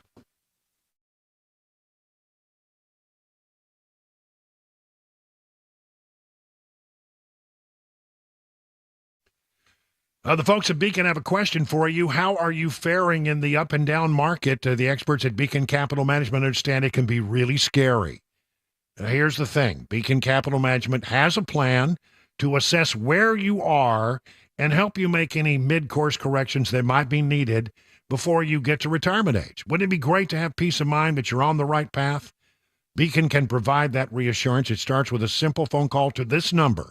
I'll give it to you now. I'll give it to you later. Get a pencil. Write it down. 615-488-9303. The experts at Beacon will take it in some information, and then they will get back to you with some suggestions. You have nothing to lose, nothing at all to lose, except for the worry that you might have.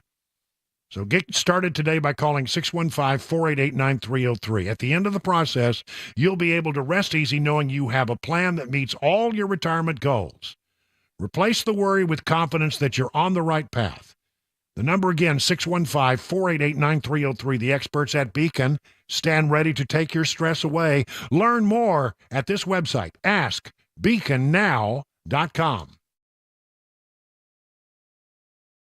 Hi, I'm Paul Winkler. I've been teaching investing on Nashville airwaves for over 20 years with the Investor Coaching Show. And in that time, I taught a lot about how markets work and how we invest money and academic principles of investing money. But I've also talked an awful lot about how to avoid the mistakes that people often make with their money. Think about it. A lot of people sold out of the market at the worst time when COVID struck, or when TARP happened, the Troubled Asset Relief Program, or gold, they invested in that at the worst time. Bailing out of the market because they were worried about Y2K or 9/11 or jumping into energy stocks or jumping into cryptocurrency. One of the things that I like to do is educate investors because I believe that the more educated you are, the more confident you are, and the more confident you are, the more successful you can be as an investor. Now, I not only do that on our radio show, but we do that in our offices around the Nashville region, 10 offices. To learn more about our approach to investing and financial planning, go to paulwinkler.com and set up a free 15-minute phone call. Or you can call 615-851-1950.